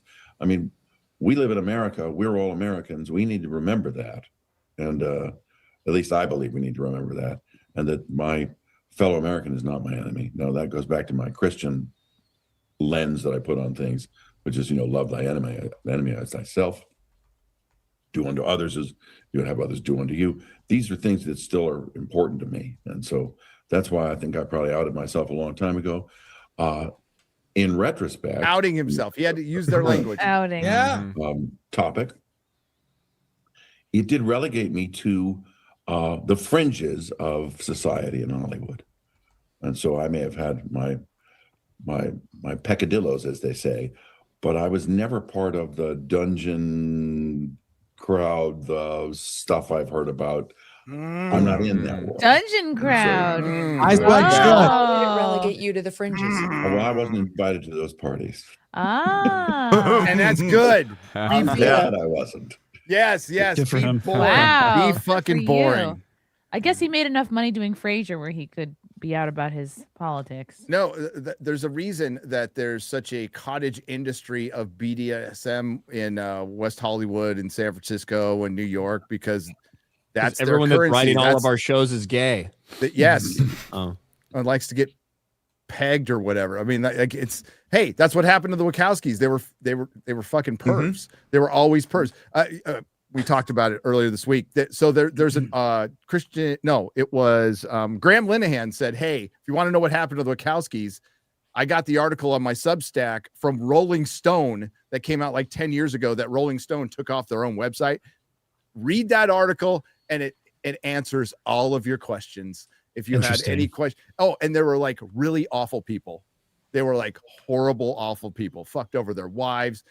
Wasted a bunch of Warner Brothers money. Dude, they were on top of the world. They had their pick of what they could have directed. And they went into this weird sex drug scene because that's what happens sometimes. You got to have the mindset to succeed. Instead, they chopped their dicks off. Yeah, they were always perverts. It's a long way from pervert to chop your dick off. Yeah. Well, I mean, degeneracy and drugs has a lot to do with that, and getting in and being a sex addict and getting into those scenes and stuff. Letting your fetish, drive the the car. Look, I don't know where they get the energy from. Half of these people that identify as trans get a feeling of sexual arousal by dressing up like a woman. Yes. Gynephilia. Yeah. It is an actual condition, and half of these fucking people that say they're trans, they do it so they can get off on it. That's why they're masturbating in bathrooms. That's why they don't make an attempt to actually look female or get the surgery. They're just like, treat me like a meat slab. Well, that's also about like social power. It was the same thing before when I can't remember what it was. It's like, when it comes from a place of empathy, a lot of it is just, I take these positions because I know that has the dominant power in society, and I know I can tell you off for it. And they get off on the control of deliberately winding you up, knowing you don't like it and knowing you can't do anything about it. It's like being a mod on Reddit. Yeah. Slightly off topic. The character that played Dax in the latest Starfleet Academy seemed trans to me. Am I wrong? No, she's just a big. She's a big girl. She's tall. It's one of the writers for the show. It's Tawny Newsome. You probably run into her. Chris she used to host panels at San Diego Comic-Con.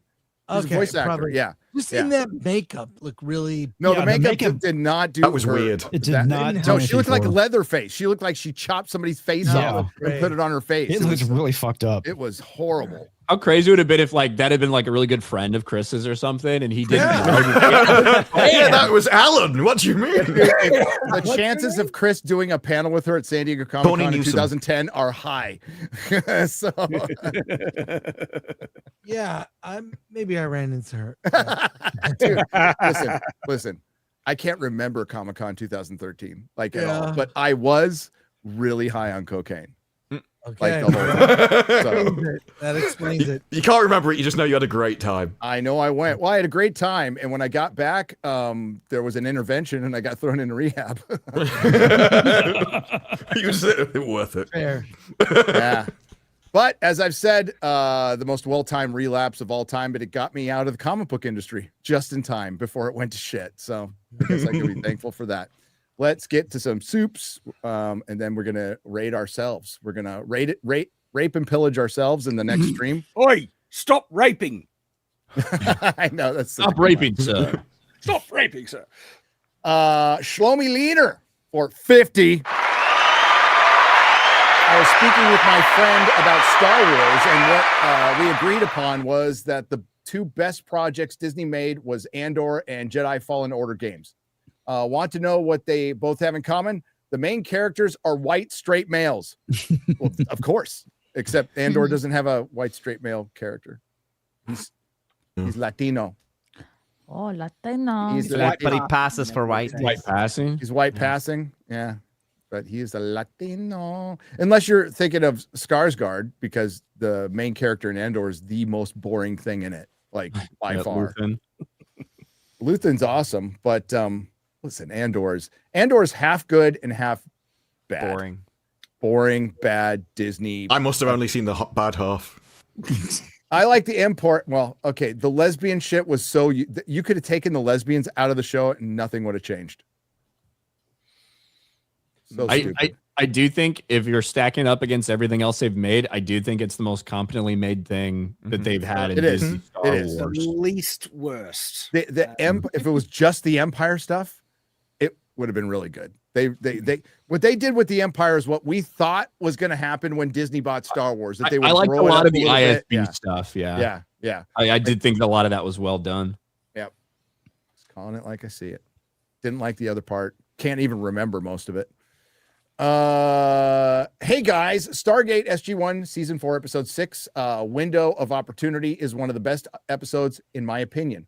I got to meet RDA and Amanda Tapping. They were it's Tapping. Okay. Tapping, they were both pretty cool. I hope you enjoy the show. You guys are awesome. I like it. I'm sure I will get more into it, but I'm halfway through the first season and thumbs up. Dude, I'm enjoying the time loop episode is great. The montage. Awesome. It's great. I'm up to season 7 on SG1. Listen, the whole family, guys, and we are loving it's it. not as good as Fargate though. I don't think it's reached the heights of Fargate. But maybe someday. Oh, it gets Geeking with James Hancock. What's up, brother? How's it going for 50? I'm gonna shout this guy out. When I was early on in my YouTubes, he was supportive, like back in the day. So hail, brother. And he's been to our meetups. Good guy. He just reviews he doesn't get involved in any of this culture bullshit. He just reviews shit. So go check out his channel. He's a nice guy. Did you mean Farscape, by the way? No, Fargate. No, it's a meme. Fargate. Okay. You've never heard of Fargate, Odin? No, God. I have not heard of Fargate. Oh my God. That's why I'm so confused. I'm like, Fargate. I was Googling it. I'm like, AWS Fargate. What? No. There's that. There was also an Aqua Teen Hunger Force joke. Oh, okay. Yes, but we misspoke and then we turned it into a meme, and I guess because of what it sounds like. And then I think Mahler and Az had a drinker questioning his sanity on open bar when they kept up bringing up Fargate in their favorite episodes. That's awesome. Yeah. Geeking with James Hancock says, like a lot of you, I've been loving A Night of the Seven Kingdoms. If you could pick one final book by George R. R. Martin, would you prefer he finish The Winds of Winter, the sequel to The Fire and Blood, or the final 2 novellas of Dunk and Egg? Now, that's a trick question because if we pick Winds of Winter, the series still isn't finished.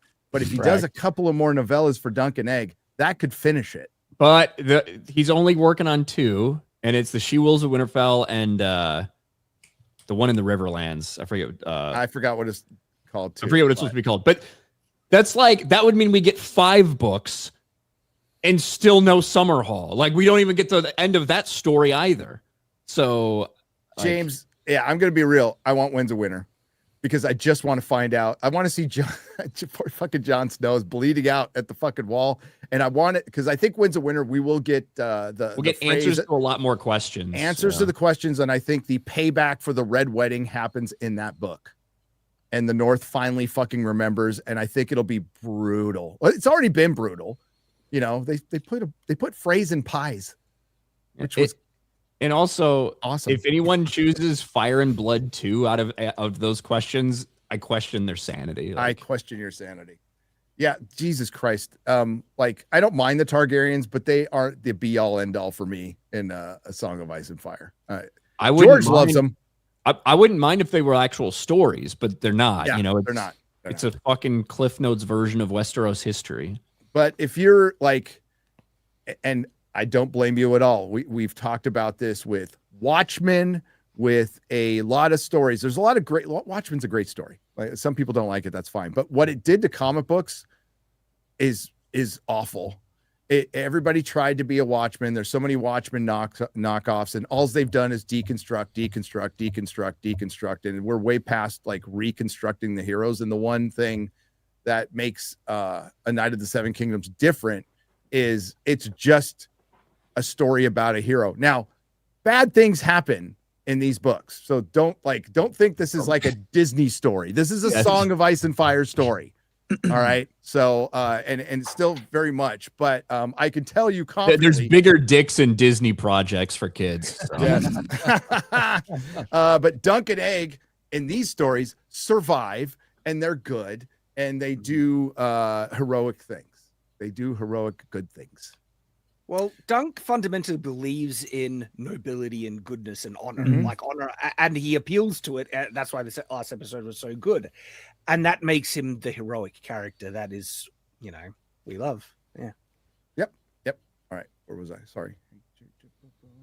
And he's a flawed hero. He's not a perfect hero, but yeah. The difference is that it's not some complex, morally gray, whatever. Not really. No. Although there might be one lie in his past. He genuinely is a good person. That he's wants a good dude. Do the right thing. Which makes that possible one lie completely forgivable. And he ends up embodying like what it means to be a knight. What it means to be a knight.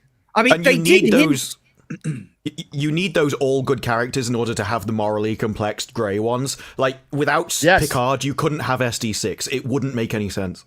Yeah, not SD6 because there's morally grey. The morally great. Just have a stroke.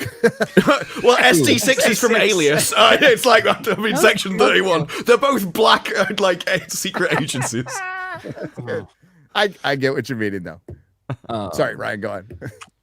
I totally forget what I was going to say. Well, I will say, like, in regards to the lie, they hinted that actually Ireland might have actually did the knighting. There's we'll talk about that on the show, but yeah, and like what it was supposed to mean, but I don't know. I think it meant something else. I thought it was actually kind of funny. I did chuckle. Well, the grin with it, like it's so good. It's like I wonder why A Night of the Seven Kingdoms releases its new episodes at 4 on Friday Eastern. It's almost like it's strategic or something. Says Mark of Reality for 50. Listen, it was. They wanted to avoid the Super Bowl. Thank you for the 50, Mark of Reality. But it's the only time it'll be released. Well, remember in the later seasons of Game of Thrones, guys, we get entire episodes leaked a week before they came out, particularly in season 6. If you frequented the Free Folk Reddit, which I did, the only Reddit I went to consistently was the Free Folk, and they're still the most based Reddit out there. It's just fucking memes and giving George R. R. Martin shit.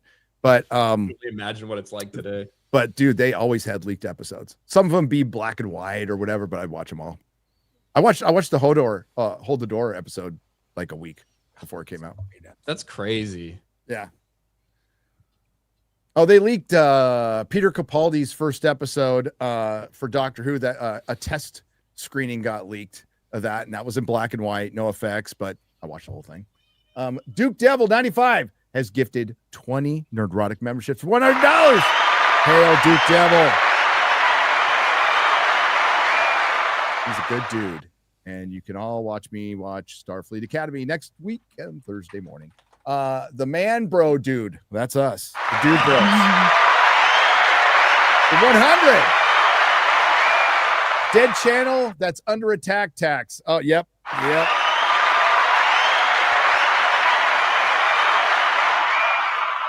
So dead people are cloning our voices and making videos.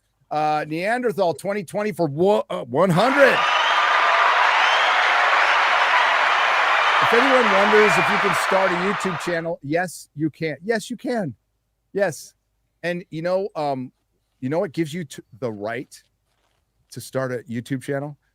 Your voice works. You have an opinion. You can buy a microphone. You have an internet connection. Having a dick in your pants. Having a dick in your pants helps too. It does. I mean, it's not going to help you on YouTube. If you actually had tits, you're going to do a lot better. You know, mine's in my nightstand. Yeah. But no, what gives somebody the right to it's a fun hobby. Start it. I enjoy the hell out of it. And you know what? It's a good opportunity to hang out with friends who live in different parts of the country. I get to talk with a bunch of retards from Australia and Pasadena and New York and wherever the hell Bruce from. It's actually useful as well to like organize your thoughts, because you may think of an idea, but making a video makes you actually think about it more, and you actually arrange everything. So if you like thinking about topics or analyzing topics, you can do it far more deep dives in videos. Yeah. And you could make whatever you want. And especially in those early days, you're free to like, you're experimenting and you find out like what your passion is and how that passion can line up with somebody actually wanting to hear about it, you know. But either way, it's just fun. You know, I started my channel. I had no expectations. I didn't even start my channel. It was a podcast. I didn't expect anybody to listen. I was actually You didn't know they were there when they were, because didn't know they were there when they were.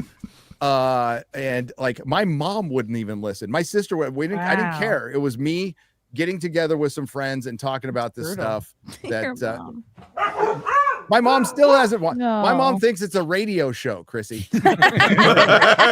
How are you doing on the wireless? What channel on the radio are you again? The only time she knew I did this was when I showed up on Fox News. She's like, she was just stunned. It's like, I heard your radio. You were on Will Kane. He's a nice and handsome man.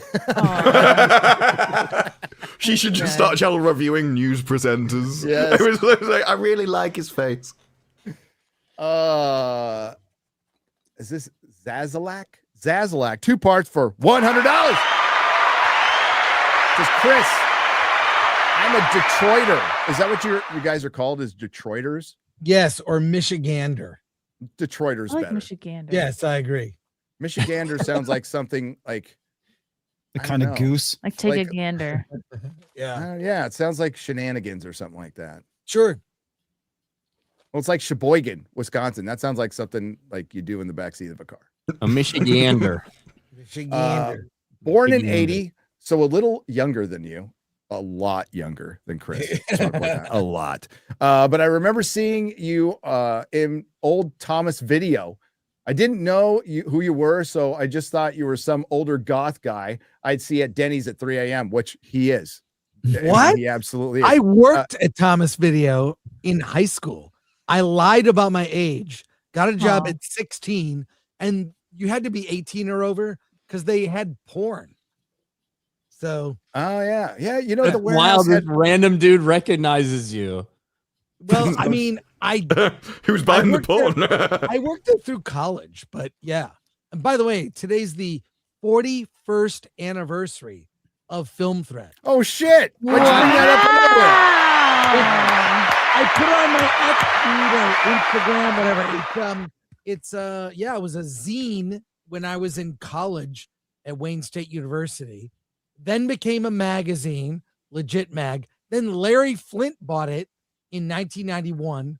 I moved to LA, and then now it's a YouTube channel. And that could go in your gravestone. Larry Flint bought my magazine. Like that's a W. I got It's a life stories. W. Cool. I got stories for another. You've told time. me a couple.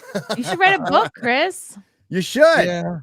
Well, I met with your guy about helping me, and maybe we should talk offline. Good dude. Be very helpful. You want to talk to Ripa, actually. Ripa, maybe help. Start by writing a zine, and then it'll become a magazine. Help me put out like a compendium of the best of film threat. I want to call it the worst of film threat, actually. Yeah, I kind of like that. Like a hardcover, all the issues. Like Fangoria. Ooh, that'd be awesome. Oh, like I want an omnibus. Yeah, make that. Yeah, Dude. like an Make omnibus. a film threat omnibus. I don't want know how it. to print and ship that. I'm as dumb as you are. So, that's what Ripa's for. Yeah, you are. I am. You still have a Detroit Metro accent. Is there a Detroit Metro? I guess there is. Kinda. I don't have it as much, but yeah, I have it. So yeah, it's like Californians thinking they have an accent. They don't have an accent. It's the most boring way to talk. Yeah, Detroit. I don't feel like I'd feel like a very specific Detroit accent. Like certain people Dave from Michigan, Landau. like the Midwest. like other rural areas. Yeah, It's very nasal Midwest accent, but yeah. True. Again, Chris, a subgenre for horror, beauty horror, for films dealing with female conformity to social standards to get the guide or survive the female world. Neon Demon, The Substance, The Ugly Stepsister, Smile 2, Liquid Sky, Heather's thoughts. Yes, that is a legit. That's a Substance legit subgenre of horror. It is. They mostly put it in body horror, which are Cronenberg movies, like The Dude, Fly. Demi Moore beauty horror. got fucking robbed, man. She was great in The Substance. She should have won Best Actress. Absolutely. All due respect to Mikey Madison, and both did a lot of graphic frontal nudity. Demi Moore was the better performance, I thought. Yep. It was a better movie by A better movie too. orders of magnitude, a better I've got movie. the 4K of Substance. It's No, great. I genuinely like that movie a lot. I was like, ooh. It sort of like makes you think a lot about.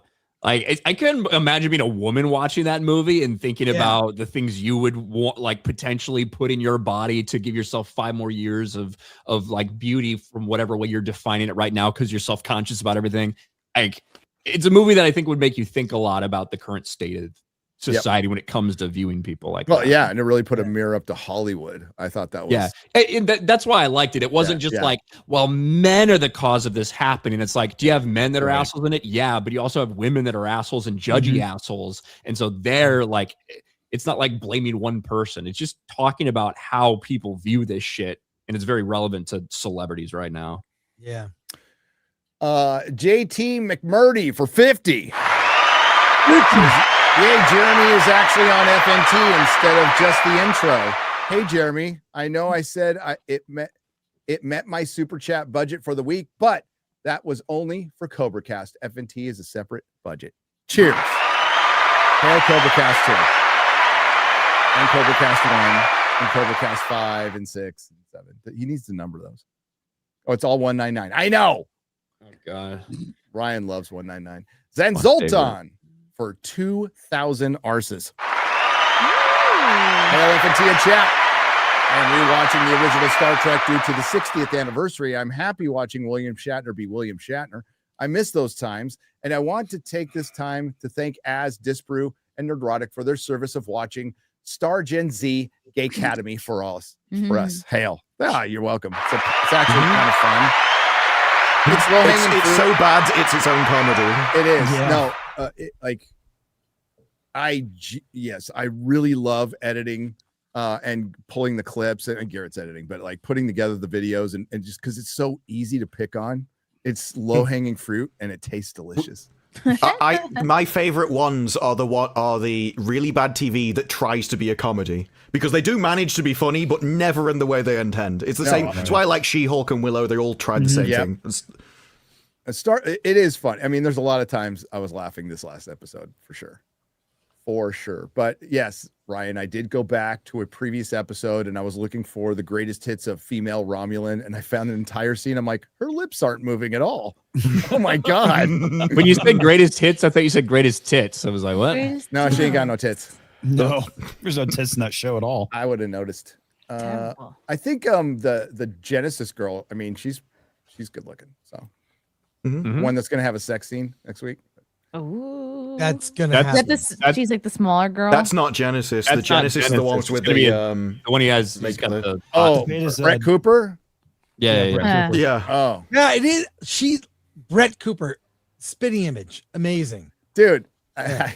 Somebody emailed me and said that's not actually Brett Cooper in that. That's right? not actually Brett Cooper, Gary. Oh, good. Let's clear that up.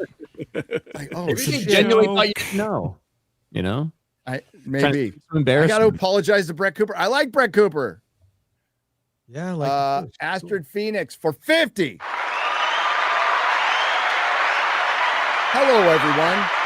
Tomorrow I will be 23 years old. Oh my God. Wow. Look at you. Over the hill already. You're a teenager with rent.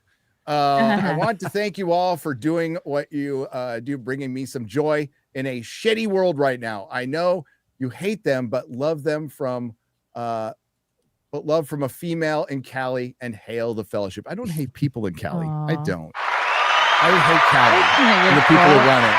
And maybe some of the retards who vote in the people who run Cali. Okay, I might have a beer. It's just a very handy generalization. So everyone knows what you mean when you say it. It's shorthand. And we're really only talking about like 2.5 cities specifically in California. It is Los Angeles. Place, yeah. I listen, I've been in Texas. I'm not a Texan. I would never claim that. They would not let me claim it, and they shouldn't at all. As a matter of fact, I am for the law of a new resident of a state shouldn't be allowed to vote in that state for 5 years minimum. Oh, wow. Absolutely for it. Would you be allowed to vote your last previous one mail-in, or would you just not have voting rights for 5 years? Because that's where it becomes a problem, you know? See, I would be the kind of voter they want, but I would take that sacrifice to protect them from the other fucktards who are coming in the state to vote. Yeah. By the way, vote for Brandon Herrera, Texas 23. My wife's going to help a little bit. Finally going to get that Tony motherfucker out of there, huh? Yep. Dude, the fact that he's still in after, like, the woman, he cheated on his wife with the subordinate who offed herself. Oh. It's a bit of a That's scandal. how you know it's bad sex. Wow. Yeah. It's a scandal that they've been just trying to ignore. And it's like, how do you ignore that? They can't. Zen Zoltan for 2,000 arses. Says leaving 2,000 arses just because I love Trapped in the Drive-Thru. Love that song. I still remember the full lyrics, and it comes from a parody of the original R. Kelly Weird song. Yes. I love all of the different Weird Al Yankovic versions. That's a really good version. Yeah. Yes. Drunken Finn, 4 parts for $40. Part 1. I stole this, so I don't credit me. It began with the forging of the great slurs. 3 letters were given to the homos, gayest of all beings. 4 to the Jew lords, great financiers and bankers of the mountain halls. And 6 letters were gifted to the race of blacks, who above all else desire bicycles. But they were all of them deceived, for there was a slur, for a slur was made deep in the land of Tardor, in the fires of Mount Downs. The Dark Lord Sluron forged a master slur, and into the slur he poured his prejudice, bigotry, and his will to dominate the mentally disabled. One slur to rule them all, one slur to find them, one slur to bring them all, and in the darkness bind them in the land of Tardo, where the slurs lie. Yes. Ringtard has made a full comeback now. They tried to. I never stopped saying it. That is. If theaters start closing, have you noticed that they're trying to call cocksucker a slur now? That's like something they're trying to like speak into existence. Okay. When you call somebody Really? a cocksucker, it's a homophobic slur. Nicki Minaj just called Surely that's Don just a Lemon a statement of cocksucker. fact, though. That's where I started true. seeing the headlines. Nicki Minaj used this homophobic slur in reference to Don Lemon. Oh, wow. Fuck off, current year. Like at that point, look, He's a very selfish you're lover. You're describing an action that they themselves are admitting or proud of or whatever. This is a great clip, if though. you say it with enough venom and you describe what they're doing, is that suddenly a slur? Like, is that You where we're farmer. at? I mean, I do use cocksucker as a slur against gay people. I do that, right? But Can we play it? It should be allowed. You can't describe the act. Like, what are we doing? Play what? Can we play it? It's a really short clip. It's a funny moment from Nicki Minaj is on this podcast, the Kate Miller podcast, and she's like, "What do you think of Don Lemon?" You called for Don Lemon's arrest over his church stunt in Minneapolis. He's since called you racist, unhinged, homophobic, and out of your depth. Anything you'd like to say to Don Lemon? Cocksucker, stop.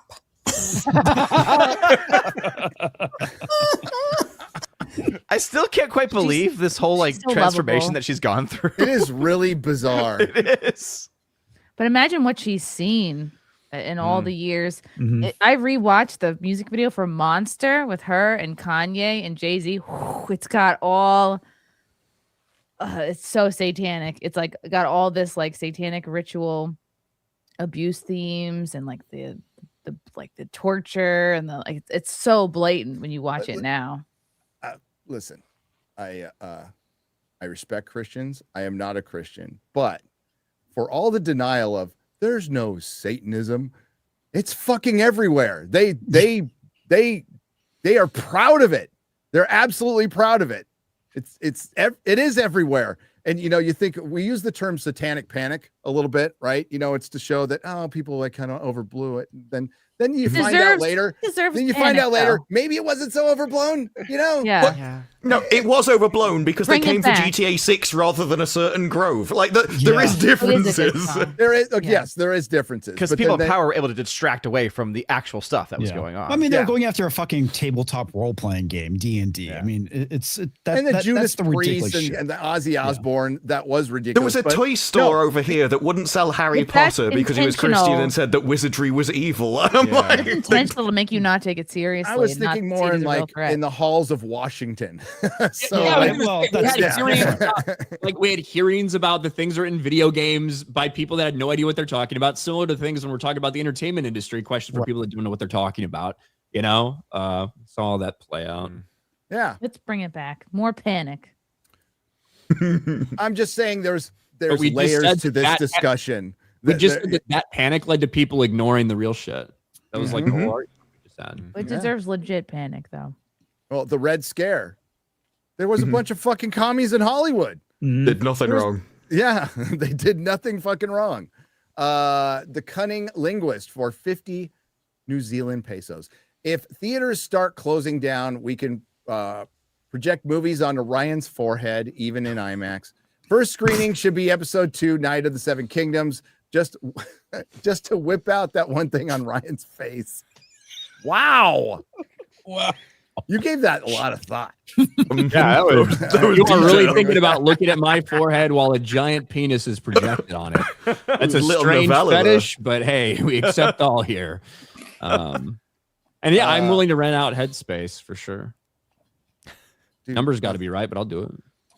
What a hell of a sponsorship. You just do a video with like text on your face.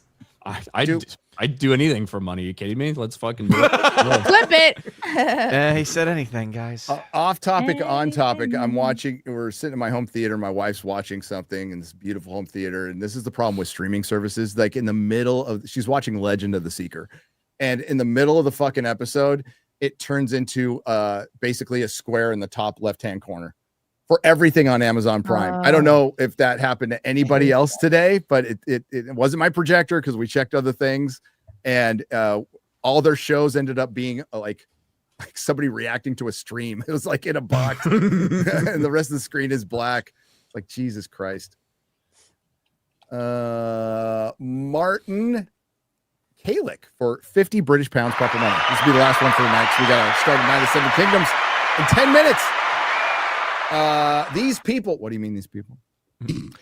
Destroying our culture and facts via their false shows are a total disgrace. When I saw black soldiers in a version of 1066, I wanted to smash my screen. How low can they sink? We keep asking that, Martin.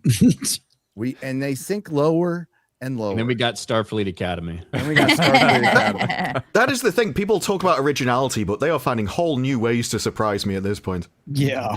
Or to let me down, rather. Right.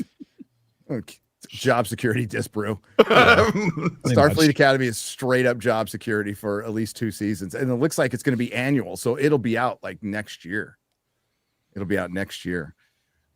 right. We're going to wrap it up there. And in 9 minutes, we are going to start our A Night of the Seven Kingdoms stream with Sahd, with Ryan, with Mahler and Fringy. It's like a EFAP FNT mashup. And it'll be tons of fun. And I can't wait to talk about this show. I think it will be the best show of the year. I can't imagine them fucking it up. They have been true to the book, and whatever they've added has been pitch perfect. The acting is brilliant. The casting is brilliant. So please watch. Let's go around the horn real quick here. What do you got coming up? Comics. Absolutely nothing. Not all right. Yeah, I know. Love it. But, catch me live every Monday and Thursday at 9 p.m. Central, and I'll see you guys next week. See you next week. What do you got coming up? Odin. Box office breakdown this Sunday around 2 p.m. Eastern time. This video on my channel, OMB Reviews. And also Raven Award nominations are out, so please make sure to vote for the best and worst in film and pop culture 2025. My website, ombreviews.com.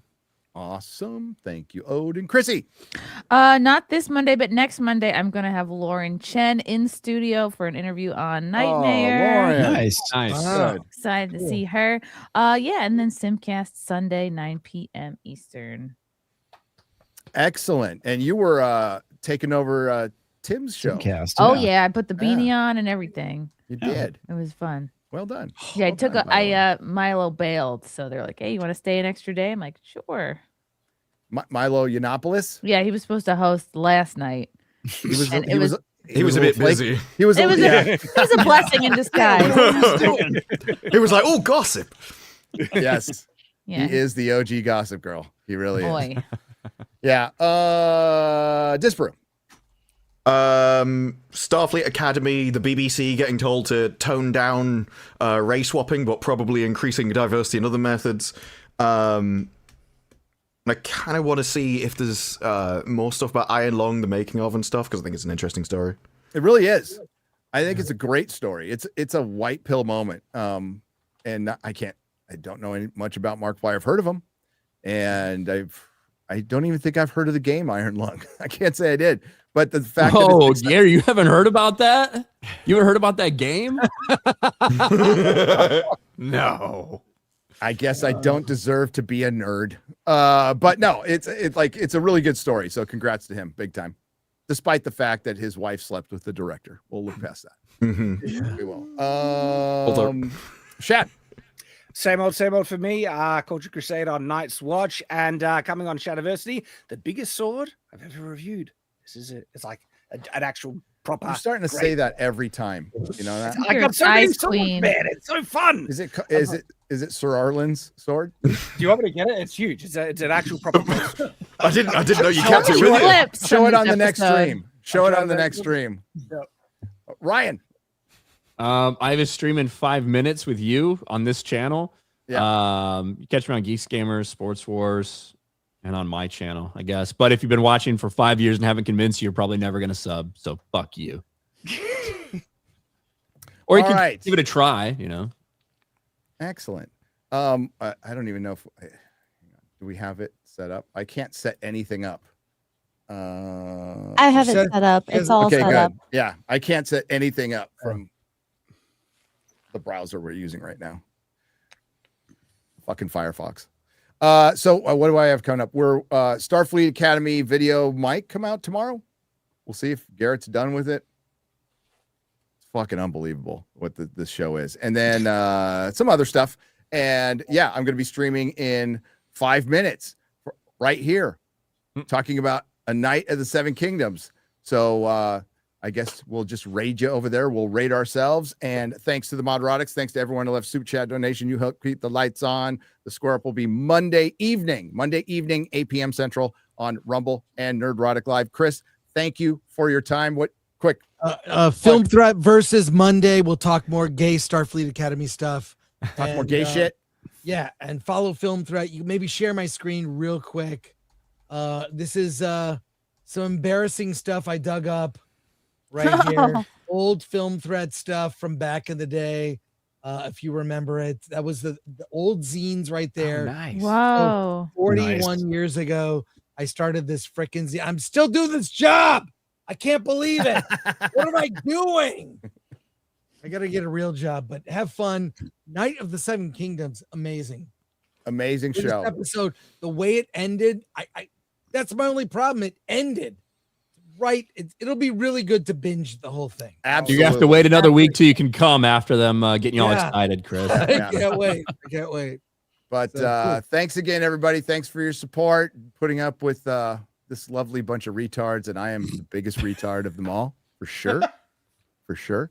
But we appreciate you guys. We'll see you next week. Take care. God bless. Later.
Do not come.